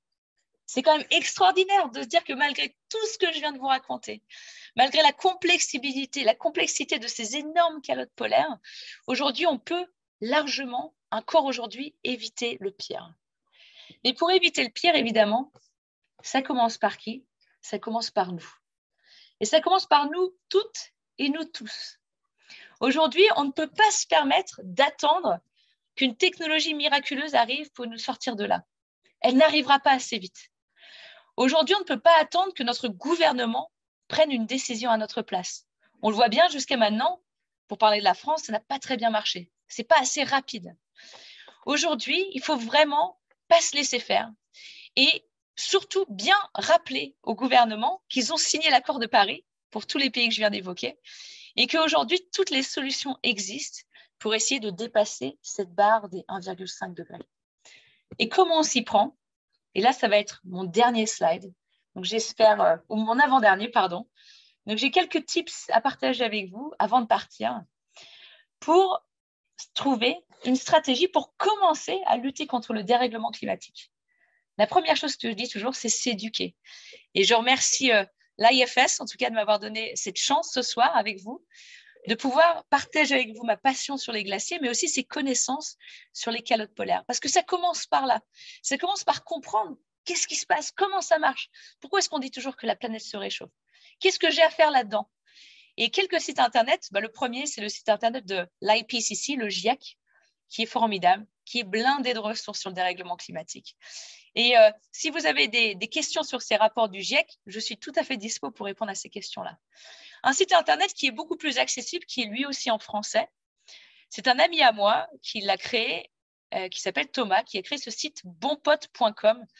C'est une mine de ressources sur le dérèglement climatique qui vulgarise notamment les rapports du GIEC, notamment les solutions sur lesquelles on peut travailler. Donc, bonpote.com, c'est absolument génial. N'hésitez pas à aller faire un tour. Deuxième point que je voulais partager avec vous, c'est de calculer votre empreinte carbone. Et ça, ce n'est pas facile à faire. Je peux vous dire que mon empreinte carbone n'est pas tout à fait alignée aujourd'hui, surtout depuis que les conférences sont reprises en présentiel. J'ai beaucoup de mal à me tenir à mon empreinte carbone. Mais calculer son empreinte carbone, c'est très important. Pourquoi? Parce qu'aujourd'hui, si vous googlez « calculer son empreinte carbone », vous allez trouver plein d'outils. C'est très facile à trouver. Ces outils, ils vont vous montrer quels sont les différents secteurs de votre vie qui ont le plus d'impact sur l'environnement. Que ce soit la nourriture que vous mangez, les vêtements que vous allez acheter, les moyens de transport, l'énergie que vous utilisez pour chauffer ou pour refroidir votre habitation. Et je vous conseille de trouver un secteur dans votre empreinte carbone que vous allez tout faire pour réduire et de vous y tenir. Ne pas vous mettre une pression de fou non plus, mais d'essayer de comprendre finalement que notre vie au quotidien, elle peut avoir un impact positif, tout comme elle peut avoir un impact négatif sur l'environnement. Et pour terminer, évidemment, on est à quelques jours d'une élection présidentielle en France, qui va élire la prochaine présidente, le prochain président pour ces 5 prochaines années. On sait que ces 5 prochaines années, les décisions qui vont être prises pendant ces 5 prochaines années vont dicter le reste de nos vies, la vie de nos enfants, les vies de nos petits-enfants, de nos arrière-petits-enfants, tellement que ces années qui commencent maintenant sont importantes. Donc, je vous en supplie aujourd'hui de voter pour une personne qui respecte le travail des scientifiques, de voter pour une personne qui comprend les enjeux qui sont en train de se dérouler aujourd'hui. On n'a pas besoin de voter pour une personne qui a fait un doctorat en glaciologie, pas du tout, mais juste de voter pour la bonne personne qui sait que investir aujourd'hui pour lutter contre le dérèglement climatique, c'est investir pour notre avenir à tous. Et encore une fois, n'hésitez pas à faire vos devoirs et à lire ces programmes des différents candidats à l'élection présidentielle. Je ne vous le cache pas qu'il n'y en a pas énormément qui évoquent le dérèglement climatique, mais ne pas évoquer le dérèglement climatique, c'est nous condamner toutes et tous sur des générations à venir à lutter contre un climat qui n'est plus du tout en adéquation avec notre mode de vie aujourd'hui. Il nous reste 3 ans pour éviter de dépasser les 1,5 degrés. Et pour terminer, je vous laisse avec les paroles très impactantes d'une des autrices du tout dernier rapport du GIEC qui est sorti il y a quelques jours. Ce message du professeur Julia Steinberger, c'est nous les scientifiques, nous implorons tout le monde qui nous écoute de prendre ce message à cœur et d'agir pour ce changement. Sinon, on n'y arrivera jamais. On compte sur vous. Je vous remercie beaucoup pour votre attention et si vous avez des questions, je crois qu'on a pas mal de temps devant nous. Je vous remercie.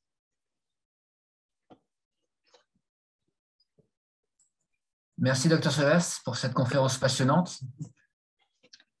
Merci beaucoup, Paul. Merci à vous. Donc, on passe aux questions maintenant. Alix et Philippine. Alors, j'aurais une question plus directement en rapport avec votre métier de glaciologue et de chercheuse. Vous nous avez montré des photos de vos expéditions et j'ai pu voir que ça avait l'air d'être de sacrées aventures. Donc, j'aimerais savoir si, est-ce que vous avez déjà eu peur pour votre vie pendant une expédition? Merci beaucoup, Philippine, pour cette question. Et comme tu le dis, voilà, j'ai de la chance vraiment d'être une glaciologue de terrain. Écoute, c'est ce qui me passionne le plus, d'avoir les 2 pieds sur les glaciers, d'entendre ce bruit de la glace qui craquelle sous tes pieds, de pouvoir me télétransporter en fait dans ces paysages où si peu d'hommes et de femmes ont pu aller avant. Et pour moi, c'est à chaque fois un instant absolument merveilleux. Mais c'est très clair qu'on évolue aussi dans des paysages, et ça, tu le comprends très vite quand tu es sur le terrain, qui sont beaucoup, beaucoup, beaucoup plus forts que toi. Et tu ne peux jamais gagner ici, face à la nature.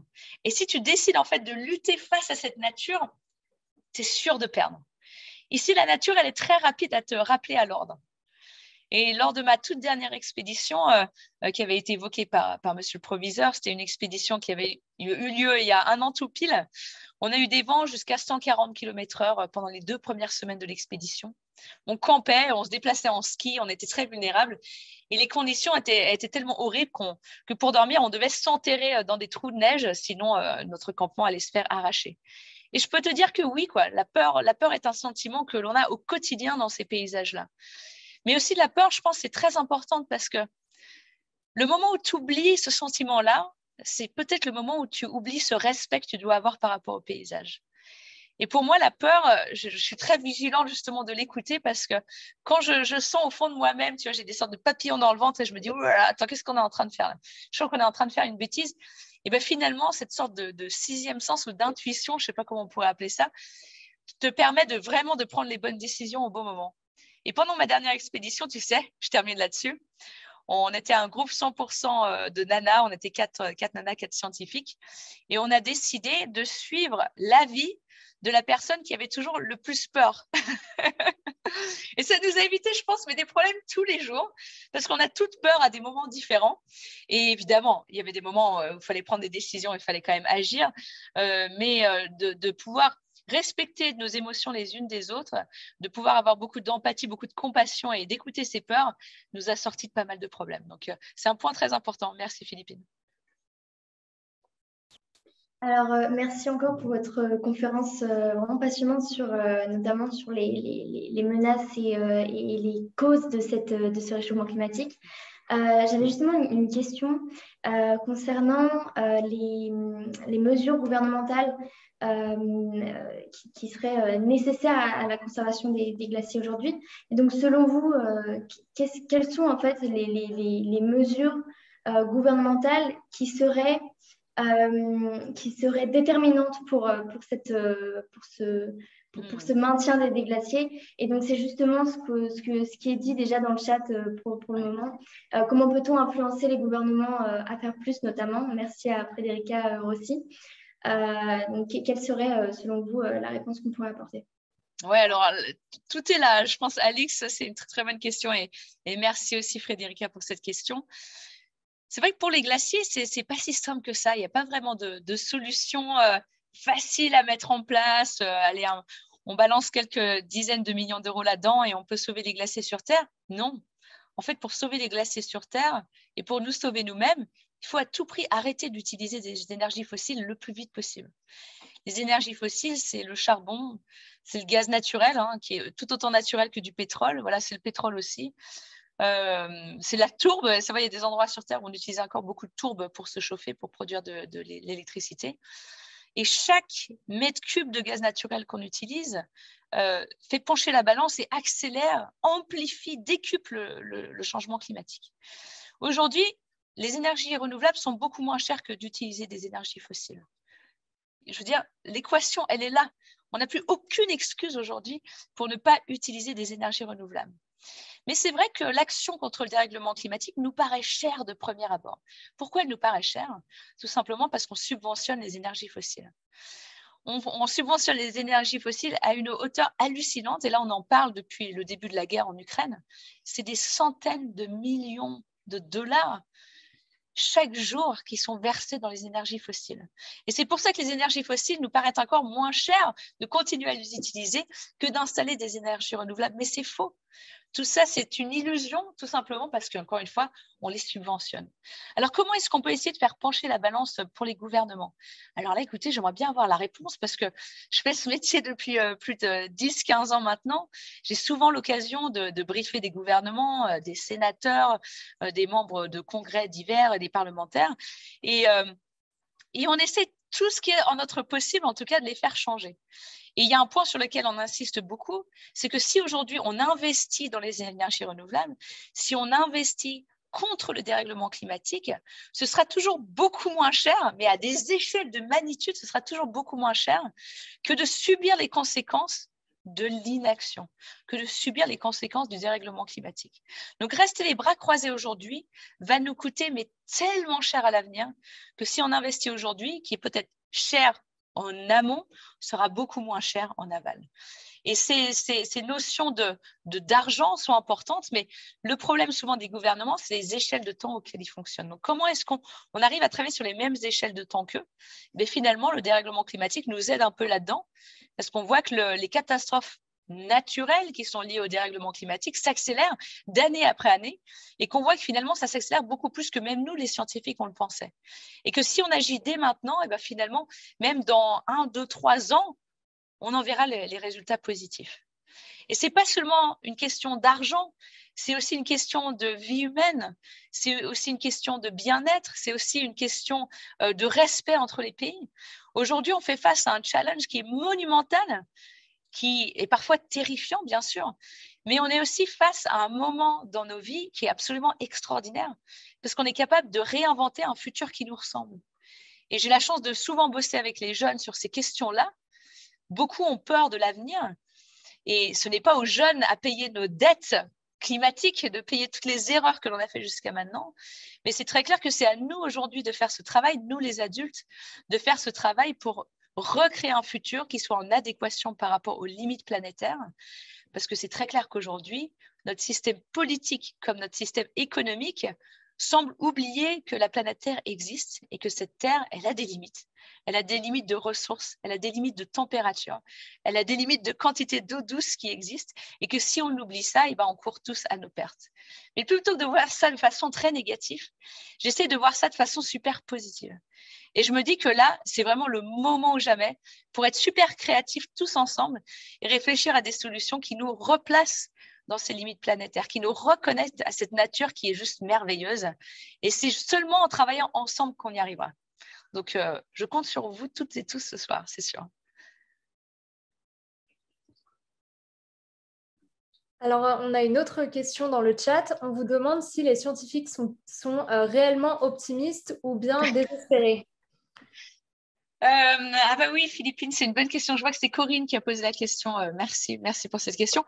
Alors, c'est vrai que Corinne, on a rarement des bonnes nouvelles à partager, nous les scientifiques. Vous voyez, moi, je travaille sur les glaciers. Vous l'avez vu depuis 1 heure, on a rarement des nouvelles positives à annoncer.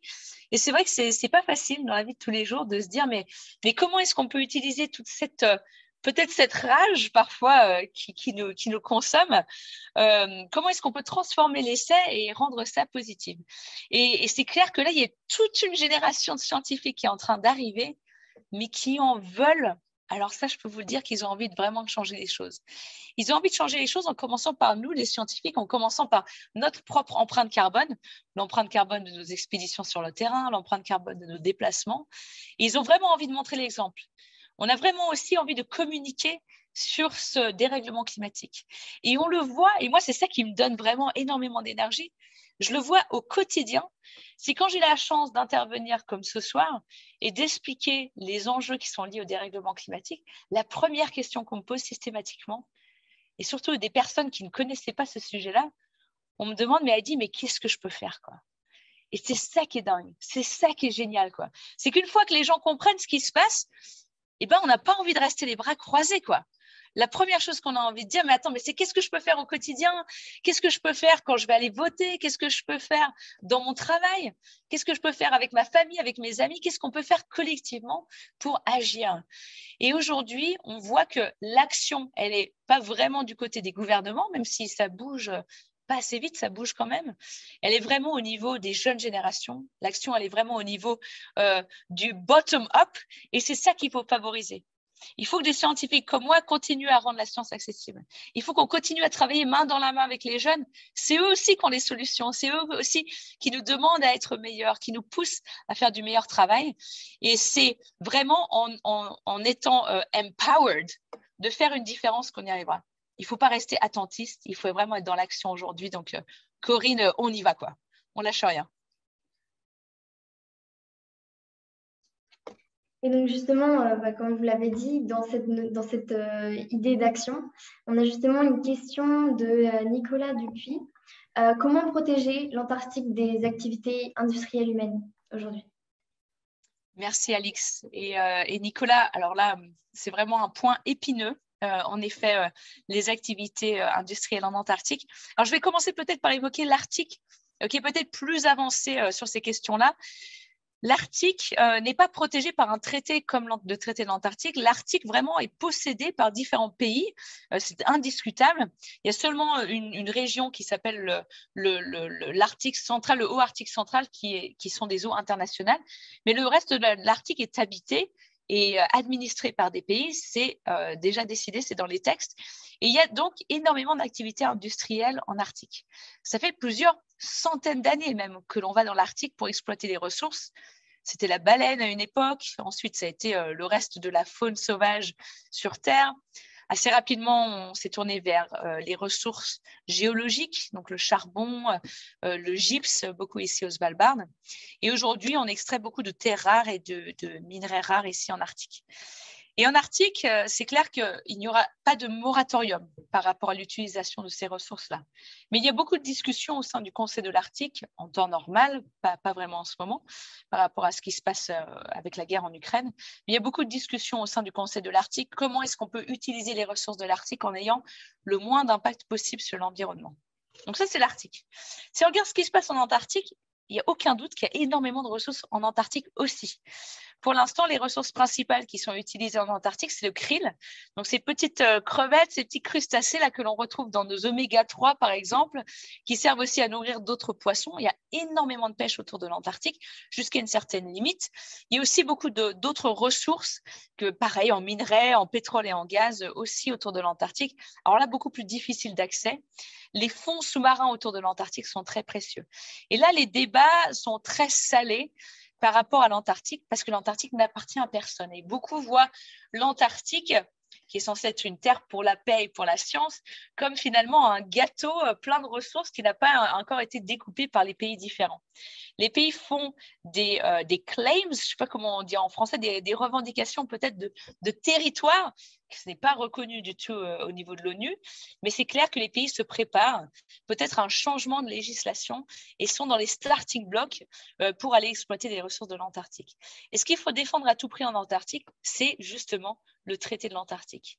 Le traité de l'Antarctique qui va être renégocié dans quelques années, ça n'arrive pas tout de suite.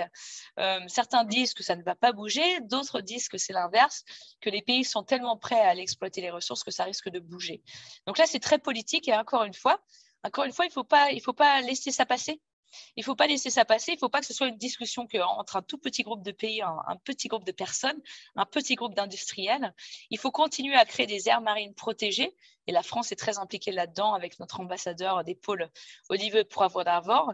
Il faut continuer à créer des régions complètement protégées, reconnues internationalement en Antarctique. Mais surtout, il faut absolument défendre à corps et à cri le traité de l'Antarctique et ne pas que ça bouge. Merci pour cette question, Nicolas. Alors, vous avez parlé à l'instant des méfaits des énergies fossiles sur la planète, mais dans le chat, on vous demande ce que vous pensez du nucléaire. Ah oui, c'est vrai que c'est un très, très grand débat en France. Et c'est aussi, je vous ai montré une carte tout à l'heure qui montrait que la France est pas très, très active dans sa lutte contre le dérèglement climatique. Et une des raisons pour laquelle on n'est pas très bien noté pour l'instant, c'est parce qu'évidemment, une grande partie de notre énergie vient du nucléaire. Et ça veut dire que, certes, on sait que le nucléaire est une énergie relativement décarbonée, qui pollue moins que du gaz naturel ou du pétrole. Mais en fait, en développant le nucléaire en France, ça veut dire qu'à côté de ça, on ne développe pas forcément aussi rapidement que nécessaire les énergies renouvelables. Et je vais vous donner un exemple alors, sur pourquoi est-ce que le nucléaire n'est pas forcément une des meilleures solutions par rapport à l'avenir. Je vous donne juste un seul exemple. le long du Rhône, je vous en parlais tout à l'heure, le Rhône qui est cette rivière qui dépend chaque été des glaciers que l'on a en Suisse, des glaciers que l'on a en France. Sans ces glaciers en Suisse et en France, le débit du Rhône diminuerait de 40%. On sait que, vu la trajectoire qu'on est en train de prendre aujourd'hui d'augmentation des températures, tous les glaciers des Alpes pourraient disparaître d'ici la fin du siècle. Vous vous rendez compte quand même, c'est hallucinant comme étude, ça a été publié il y a quelques mois à peine, mais aujourd'hui on est vraiment dans une direction où on est en train de courir pour que tous les glaciers des Alpes européennes soient en train de disparaître, pratiquement tous d'ici la fin du siècle. Qu'est-ce qui va se passer si on continue à installer des centrales nucléaires le long de ces rivières qui ont besoin chaque hiver de se recharger de la neige qui va fondre pendant l'été ou chaque été de la fonte des glaces? Et bien, les centrales nucléaires, on ne peut plus les refroidir au bout d'un moment. Ces centrales nucléaires, elles aussi, elles ont un seuil de température, un seuil de viabilité. Et il est très important d'étudier est-ce que finalement le nucléaire, c'est une énergie qui continuera à marcher lorsqu'il n'y aura plus d'eau dans les rivières qui s'écoulent des montagnes et lorsqu'il fera, je ne le souhaite pas évidemment, plus 2, plus 3, plus 4 degrés sur Terre. Donc pour moi, c'est très clair qu'aujourd'hui, d'avoir du nucléaire en France nous permet d'avoir finalement peu d'émissions de gaz à effet de serre par rapport à d'autres pays, mais est-ce que c'est vraiment le bon choix que l'on fait pour l'avenir? Je n'en suis pas certaine. On sait qu'il y a des énergies renouvelables qui, elles, seront beaucoup plus compatibles avec des changements de conditions climatiques à l'avenir, beaucoup plus que le nucléaire. Et bien sûr, le nucléaire, il y a tous les points négatifs qu'on évoque quotidiennement en France, les accidents, les déchets, etc., etc. Mais pour l'instant, c'est indiscutable que le nucléaire nous a pas mal sauvé la mise en France par rapport à nos émissions. Pour l'avenir, j'espère qu'on se tournera aussi vers d'autres énergies qui sont beaucoup plus renouvelables et beaucoup moins sensibles à des diminutions d'eau et des changements de température. Mais alors, du coup, est-ce que vous voyez l'avenir dans les panneaux solaires ou les éoliennes ou dans quel type d'énergie pensez-vous qu'il faut investir? Oui, alors c'est très clair que les solutions, elles ne marcheront que si elles sont locales. C'est vrai qu'en France, tout le monde, je vois ça de loin, mais ça m'a l'air d'être un débat vraiment de surface sur ces questions-là, où tout le monde se tire dessus par rapport aux éoliennes, par rapport aux panneaux solaires. Les solutions ne marcheront que localement. Et une solution qui marche à un endroit ne pourra pas forcément s'appliquer ailleurs. Je sais notamment que Singapour va beaucoup miser sur les panneaux solaires à juste titre et ne va pas forcément se concentrer sur les éoliennes. Par exemple, ici au Svalbard, là, je peux vous dire qu'il fait ultra chaud dans mon appartement. Tous les appartements ici sont surchauffés parce que ici, tous nos tuyaux sont à l'extérieur, en dehors du sol. Et pour éviter que les tuyaux gèlent, tout est chauffé à bloc. Et notre énergie vient du charbon ici, vous vous rendez compte? Donc ici, on est à fond dans les énergies fossiles. Mais ça ne va pas durer parce que d'ici 3 ans, le Svalbard va complètement shifter son système électrique pour se concentrer sur l'hydrogène, pour stocker de l'énergie qui sera produite en grande partie par l'énergie des vagues et par les éoliennes. Donc, c'est très clair que je ne peux pas vraiment répondre à ta question, Philippine, qui est super pertinente, mais il va falloir des solutions qui soient respectueuses des conditions dans lesquelles tu es et aussi des ressources qui sont accessibles de façon la plus locale possible. Mais j'avais ce débat il n'y a pas très longtemps avec Miko Mered, qui est un expert de l'outre-mer en France, des régions polaires, qui me disait très clairement que si on veut continuer à construire des éoliennes, si on veut continuer à faire des batteries au lithium et continuer à faire des panneaux solaires, il faudra aller chercher les terres rares que l'on trouve en Arctique notamment. Et ça, c'est pas facile. J'avais un prof qui me disait souvent, écoute, Heidi, on ne résout pas les problèmes, on les déplace. Et c'est vrai. Mais aujourd'hui, l'urgence, c'est de se séparer des énergies fossiles le plus vite possible, que ce soit avec des panneaux solaires, avec des éoliennes ou avec d'autres solutions. Et pour revenir à votre carrière de scientifique, j'avais notamment une question. Avez-vous ressenti le fait d'être une femme comme une barrière éventuelle supplémentaire dans votre carrière ou avez-vous ressenti devoir travailler plus pour vous faire entendre éventuellement? Super question, Alix. Et c'est marrant que c'est une question que je ne m'étais pas posée avant de me lancer dans ce projet des Sentinelles du climat, où on a tout fait pour être une équipe 100% féminine et on l'a fait justement en partant sur le terrain. Et ça m'a fait beaucoup réfléchir justement à ces questions-là. Et j'ai eu beaucoup de chance, je pense, tout au long de ma carrière, vous savez mieux que moi, hein, Alix et Philippine, à quel point les profs sont déterminants, quoi.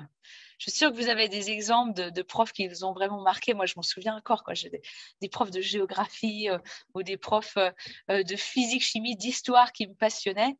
Et en fait, j'ai eu du bol très vite, c'est que mes profs qui ont vu que j'étais très intéressée par la glaciologie m'ont toujours soutenue, mais ont tout fait pour me donner des contacts, pour m'aider à trouver des stages, pour me montrer que finalement, j'avais complètement ma place dans cet environnement-là. Mais c'est vrai que la génération avant moi, ça devait être beaucoup plus difficile. En France, j'avais qu'un seul exemple de femmes glaciologues qui étaient devenues professeurs, qui étaient devenues maîtres de conférences. C'est la professeure Madeleine Griselin, qui est une légende absolue dans notre monde de la glaciologie. Mais c'est vrai que c'était la seule femme que je connaissais dans ce monde-là.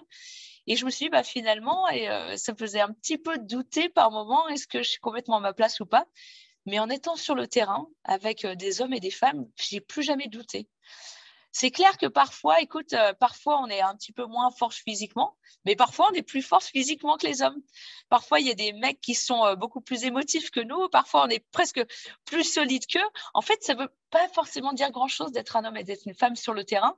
On a tous froid, on a tous peur par rapport aux environnements dans lesquels on est, et on a tous, que l'on soit un homme ou une femme, quelque chose à apporter. Et c'est ça, je trouve, la richesse de partir en expédition. C'est comme quand on fait des travaux de groupe. On veut pouvoir se compléter les uns les autres. Et j'ai toujours eu des équipes ultra bienveillantes par rapport à ça. Mais aujourd'hui, je deviens de plus en plus consciente que c'est important de montrer qu'on est des nanas dans ces mondes qui sont encore très masculins aujourd'hui. Et c'est pour ça que je souhaite vraiment continuer à créer des projets avec une grande proportion de nanas dans l'équipe ou des projets 100% féminins pour justement peut-être inspirer, qui sait, les très jeunes générations à se lancer aussi dans ces domaines-là. Mais je peux vous garantir en tout cas qu'on a tout à fait notre place dans ces environnements-là, même dans des environnements extrêmes. Je ne suis pas du tout une athlète, une action woman, et puis finalement, je m'en sors pas trop mal. Donc, je vous le recommande, on s'amuse bien, en tout cas en glaciologie.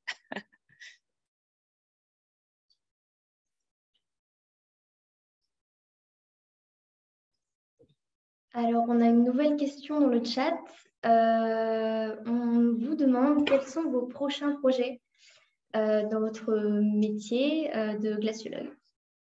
Super, merci Alix. Et je vois que c'est une question de Karina, donc merci beaucoup pour cette question. Et c'est vrai que j'ai toujours plein de projets sur le feu parce qu'il se passe tellement de choses aujourd'hui en glaciologie.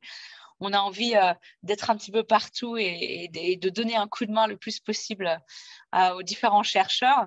Là, j'ai un projet qui me tient vraiment à cœur et sur lequel je vais mettre une énorme priorité cette année et les années suivantes.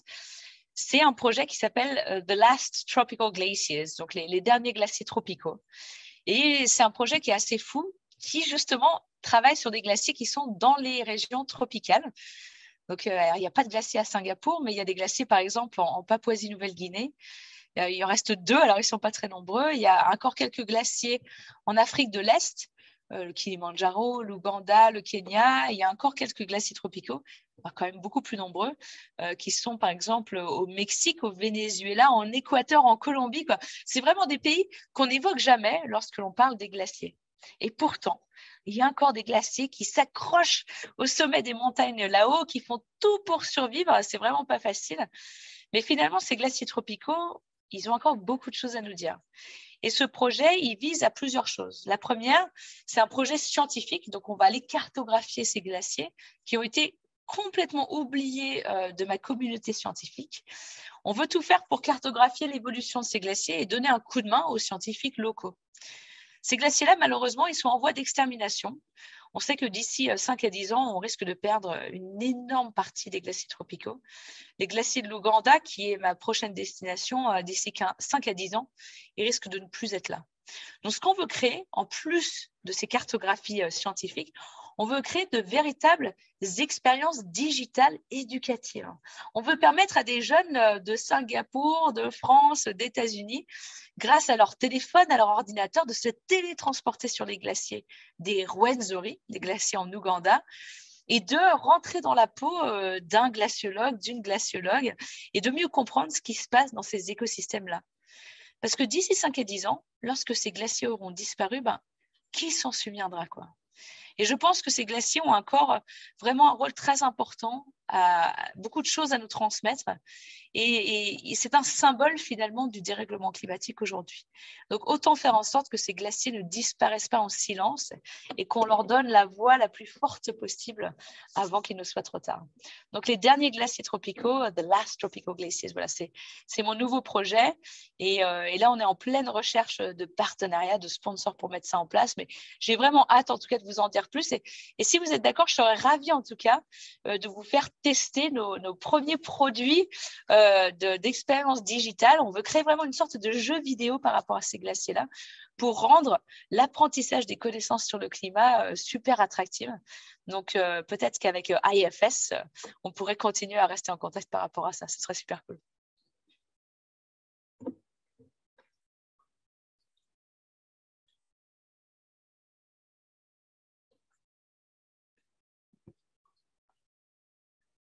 Alors, est-ce qu'il y a d'autres questions dans le chat? Merci, Karina, c'est très sympa. N'hésitez pas à envoyer vos questions. On a encore une petite dizaine de minutes, un petit quart d'heure peut-être pour répondre aux questions, s'il y en a encore.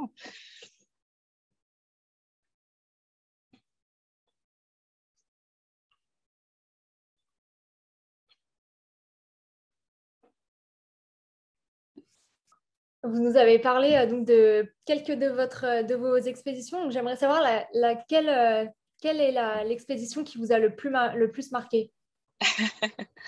Écoute, je pense que l'expédition philippine qui m'a le plus marqué, c'était sûrement ma dernière expédition au Svalbard.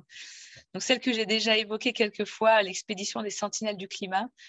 Pour moi, déjà, c'était la première fois que je menais un si gros projet de A à Z. De monter l'équipe, de chercher des sponsors. Ça nous a pris 4 ans à mettre ce projet en place, en plein milieu d'une pandémie, et c'était vraiment pas facile. Mais on a énormément appris. Ça m'a vraiment sorti ma zone de confort. Écoute, j'ai beaucoup appris à comment est-ce qu'on pitch un projet, comment est-ce qu'on communique sur ces problématiques-là. Mais c'est surtout, évidemment, l'expédition en elle-même qui était bouleversante pour moi. C'était ma première expédition avec une équipe 100% féminine.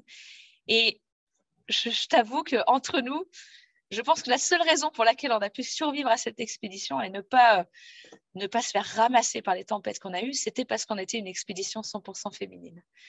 Non pas qu'une expédition masculine nous aurait mis dans le rouge, mais c'est vrai que parfois, et je l'ai vu beaucoup en expédition, il y a quelques égos qui se mettent en place pendant les expéditions et parfois on ne prend pas tout à fait les bonnes décisions.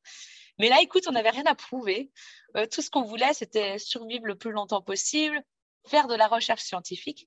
On étudiait justement comment la pollution atmosphérique se dépose sur la neige et la glace, assombrit ses surfaces et accélère la fonte de l'Arctique. Et finalement, c'était vraiment une expédition de bienveillance, de respect total entre les unes et les autres.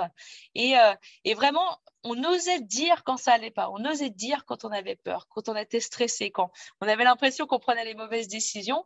Et on n'était pas du tout là pour faire une course, on était là pour essayer de montrer l'exemple, faire une bonne expédition scientifique. On voyageait en ski, on campait dans notre petite tente. Et pour nous, on avait aussi tout un projet de communication scientifique associé avec ça, avec des écoles du monde entier qui nous suivaient. Et en fait, c'est très clairement les jeunes qui nous ont motivés à faire cette expédition-là et qui nous ont motivés à continuer l'expédition parce que les conditions étaient diaboliques pendant toute la première partie de l'expédition, mais on savait qu'on avait une vraie responsabilité. On n'était pas sur le terrain pour nous, on était sur le terrain pour tous ceux qui nous suivaient, pour tous ces jeunes qui étaient en Australie, au Canada, en France ou en Norvège. C'était pour eux aussi qu'on faisait l'expédition. Et en fait, tous les soirs, on avait un petit téléphone satellite et on avait notamment Alexandra qui nous écoute, qui était super sympa, qui nous envoyait tous les commentaires que l'on recevait sur les réseaux sociaux. On était, imagine-toi, dans notre petite tente par -20, alors que la tente était en train de vibrer tout autour de nous à cause du vent. Tu es dans une machine à laver. Et des fois, on perdait un petit peu la vibe quand on était un petit peu fatigué, un petit peu stressé. Et on lisait ces messages-là et on se disait, ouais, c'est pour ça qu'on le fait, quoi. C'est pour tous ces jeunes qui nous suivent et essayer de les inspirer eux aussi, écoute, à être curieux par rapport à la nature qui les entoure et eux aussi à s'éduquer, à poser les bonnes questions par rapport à ces sujets-là. Et pour moi, cette expédition a été magique. Et c'est aussi pour moi vraiment la première fois que je vois l'Arctique réagir aussi rapidement au dérèglement climatique. Vraiment, les tempêtes qu'on a eues, les écarts de température qu'on a eus, tout ça, c'est l'expression du dérèglement climatique. C'est un endroit que je visite, le Svalbard, depuis 2008 et j'ai jamais vu des conditions aussi terribles. Et ça montre à quel point tout est en train de s'accélérer ici. Donc, je suis revenue de cette expédition-là avec une énergie. Je peux te dire, Philippines, je me suis dit, non, mais là, la terre entière va entendre parler du Svalbard. Et je vais tout faire en sorte pour qu'on travaille vraiment sur les solutions face au dérèglement climatique. Donc, ça m'a beaucoup, beaucoup marqué, c'est sûr. Alors justement, toujours à propos de ces expéditions, on vous demande quelles sont les sources de financement. Ah ouais, alors là, c'est une question sacrément importante. Et je vois que voilà, c'est Britt qui l'a posée. Merci pour cette question. Écoute, ça n'a pas été facile pour cette expédition-là du tout. De toute façon, c'est facile pour aucune expédition, qu'elle soit scientifique ou pas. Mais c'est vrai que nous, on a mené finalement 2 objectifs en parallèle. C'était une expédition scientifique pour Climate Sentinels, mais aussi une expédition de communication scientifique. Et pour nous, les 2 étaient vraiment à part égale. C'est important de faire de la science, mais si personne en entend parler, finalement, ça risque de pas vraiment avoir un impact. Donc, pour nous, on a mené les deux objectifs de front, mais finalement, lorsqu'on s'est adressé à la communauté scientifique pour essayer d'avoir un petit peu de financement, eh ben, la réponse qu'on a eue systématiquement, c'est mais ouais, en fait, c'est pas vraiment une expédition scientifique que vous faites plus de la com. Et je trouve que c'est dommage parce que c'était il y a quelques années et ça montre à quel point la science, on est encore en retard dans notre compréhension que finalement communiquer sur ces sujets-là est à titre égal que la science en elle-même. Je veux dire, si personne n'entend parler de la science qui se produit en Arctique ou en Antarctique, pourquoi est-ce qu'on voudrait agir pour protéger les régions polaires? J'espère qu'on est d'accord, mais pour moi, cette réponse-là m'a clouée et j'étais un petit peu dégoûtée quand même de la réponse du monde scientifique par rapport à ça. Je comprends tout à fait. On ne pouvait pas lutter face à des expéditions qui sont en brise-glace, en hélicoptère, en scooter des neiges, qui ont des objectifs scientifiques qui remplissent des cahiers entiers. Nous, on avait un objectif scientifique qui était très simple, mais on voulait le faire de façon respectueuse de l'environnement, en communiquant sur ce sujet-là.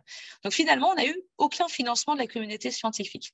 Donc on s'est creusé la tête, on s'est dit, bah, en fait, il faut qu'on vende cette expédition scientifique comme une expédition sportive, comme des mecs comme Mike Horn, par exemple, mèneraient un projet de financement. Donc on est allé s'adresser à des entreprises, au monde du secteur privé, voilà, qui est vraiment un monde dans lequel je n'ai pas du tout l'habitude de m'adresser. Et c'est là où on a trouvé énormément d'énergie, où les entreprises étaient prêtes à nous suivre, elles croyaient en nous. Elles voulaient soutenir cette petite équipe de nanas qui allait passer 1 mois au cœur de l'Arctique.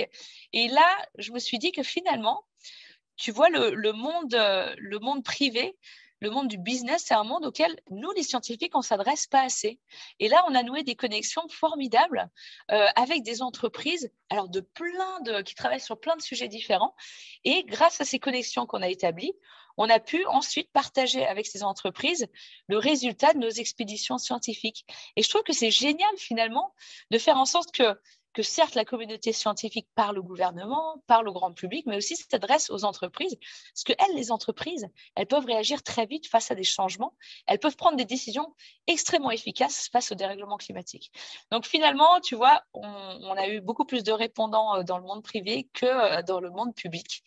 Donc, lesson learned. Et pour le secteur des gaz tropicaux, on va sûrement continuer dans cette direction-là.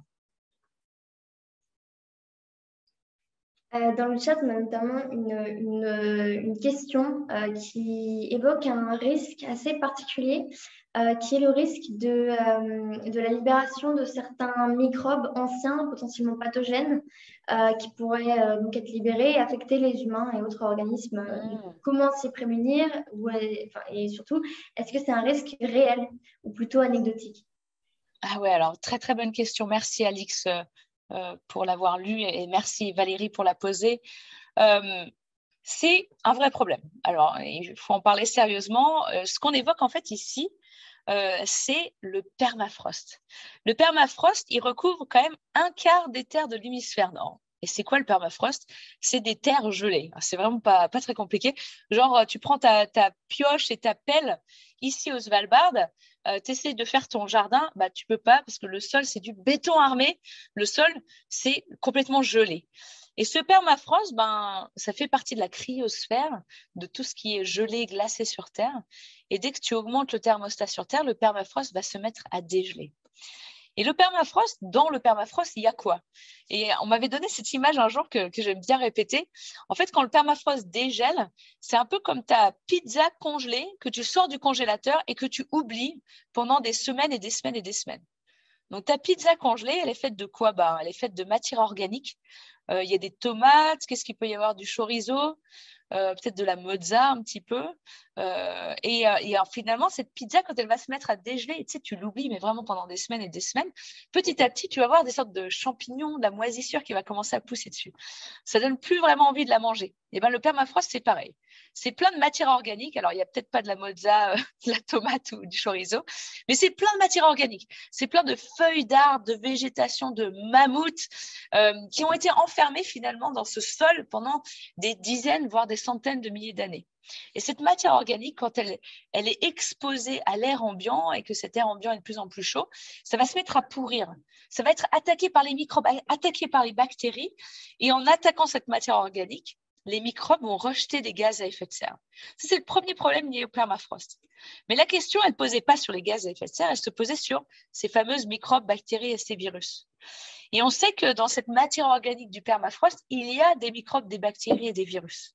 Et ça s'est déjà produit en Sibérie, que le bacille du charbon, que de l'anthrax finalement qui avait été enfoui dans ce permafrost depuis très longtemps, s'est retrouvé dégelé à la surface et a contaminé un village où il y a eu plusieurs victimes justement de cette libération de l'anthrax. Donc c'est vraiment le cas le plus catastrophique possible. Mais vu qu'on est encore à la surface d'une pandémie, c'est sûr que ce sont des problèmes qu'on se pose ici régulièrement dans l'Arctique.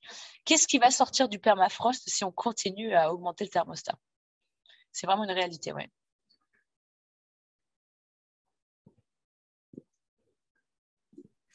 Et alors, on a une autre question. On vous demande si vous pensez que les scientifiques devraient s'impliquer plus, comme vous l'avez fait, à la vulgarisation scientifique. Merci Philippine pour cette question. Et Corinne, ma réponse est oui, oui, oui et oui. Il n'y a aucun doute là-dessus.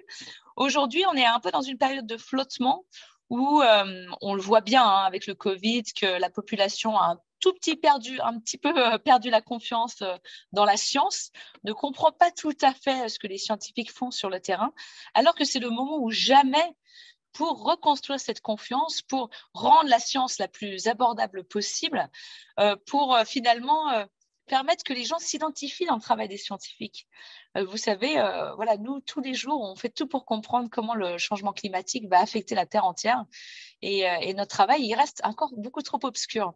Et j'aurais envie de voir tous les scientifiques qui travaillent sur le dérèglement climatique aller au devant des médias, organiser des conférences publiques accessibles à tout le monde, aller rencontrer, là je suis en train de créer tout un programme pour que les scientifiques en France, alors j'espère que ça va se mettre en place, mais que tous les scientifiques en France qui travaillent sur ces problématiques du climat et de l'érosion de la biodiversité aillent passer 1 heure ou 2 chaque année avec le maire ou la maire de leur ville, de leur village, de leur communauté de communes.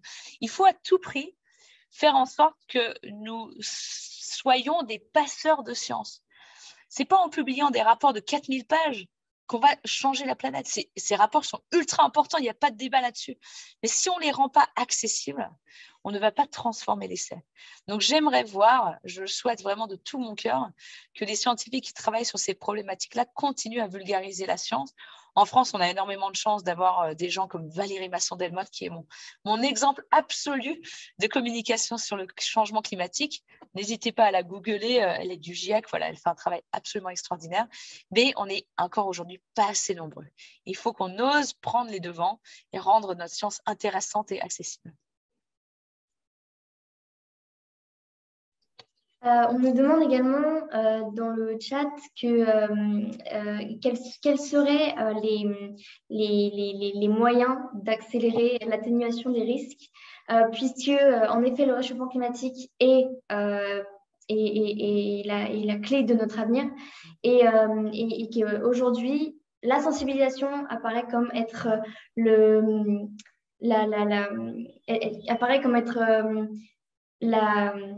excuse-moi, comme la politique principale aujourd'hui de la communauté scientifique, mais aussi qu'aujourd'hui, les gouvernements et aussi les populations semblent un peu perdre, je reprends les dires du chat, mais perdre cette course contre la montre. Comment pouvez-vous expliquer donc les moyens mis en place ou que l'on pourrait mettre en place pour l'atténuation des risques?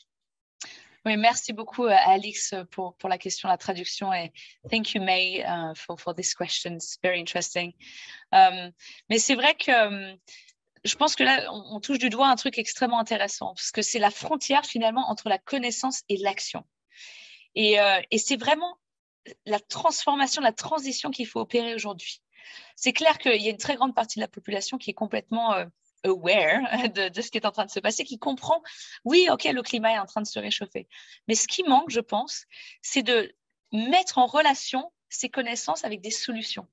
Et ça ne pourra se produire qu'au niveau super local. Et Alix, je pense que tu es d'accord avec moi que si, je ne sais pas, tu vois, dans ta vie de tous les jours, chaque semaine, on te dit, bah voilà, on a un panel de solutions, laquelle tu voudrais aider à mettre en place aujourd'hui. Et des solutions, il y en a partout. Il y en a absolument partout. Tu sais, dans les Alpes, chez moi, j'ai eu la chance de participer à un tournage de documentaire qui s'appelle « Il faut sauver les Alpes » où on évoquait les solutions pour lutter contre le dérèglement climatique dans les Alpes. Et quand on m'a appelé pour faire ce documentaire, je leur ai dit, mais je pense qu'il n'y a rien qui est mis en place chez moi dans les Alpes. Et des solutions, mais il y en avait des dizaines, il y en avait même des centaines. Il y en avait de partout. Et ces solutions-là, elles existent. Aujourd'hui, il faut oser soutenir ces initiatives locales.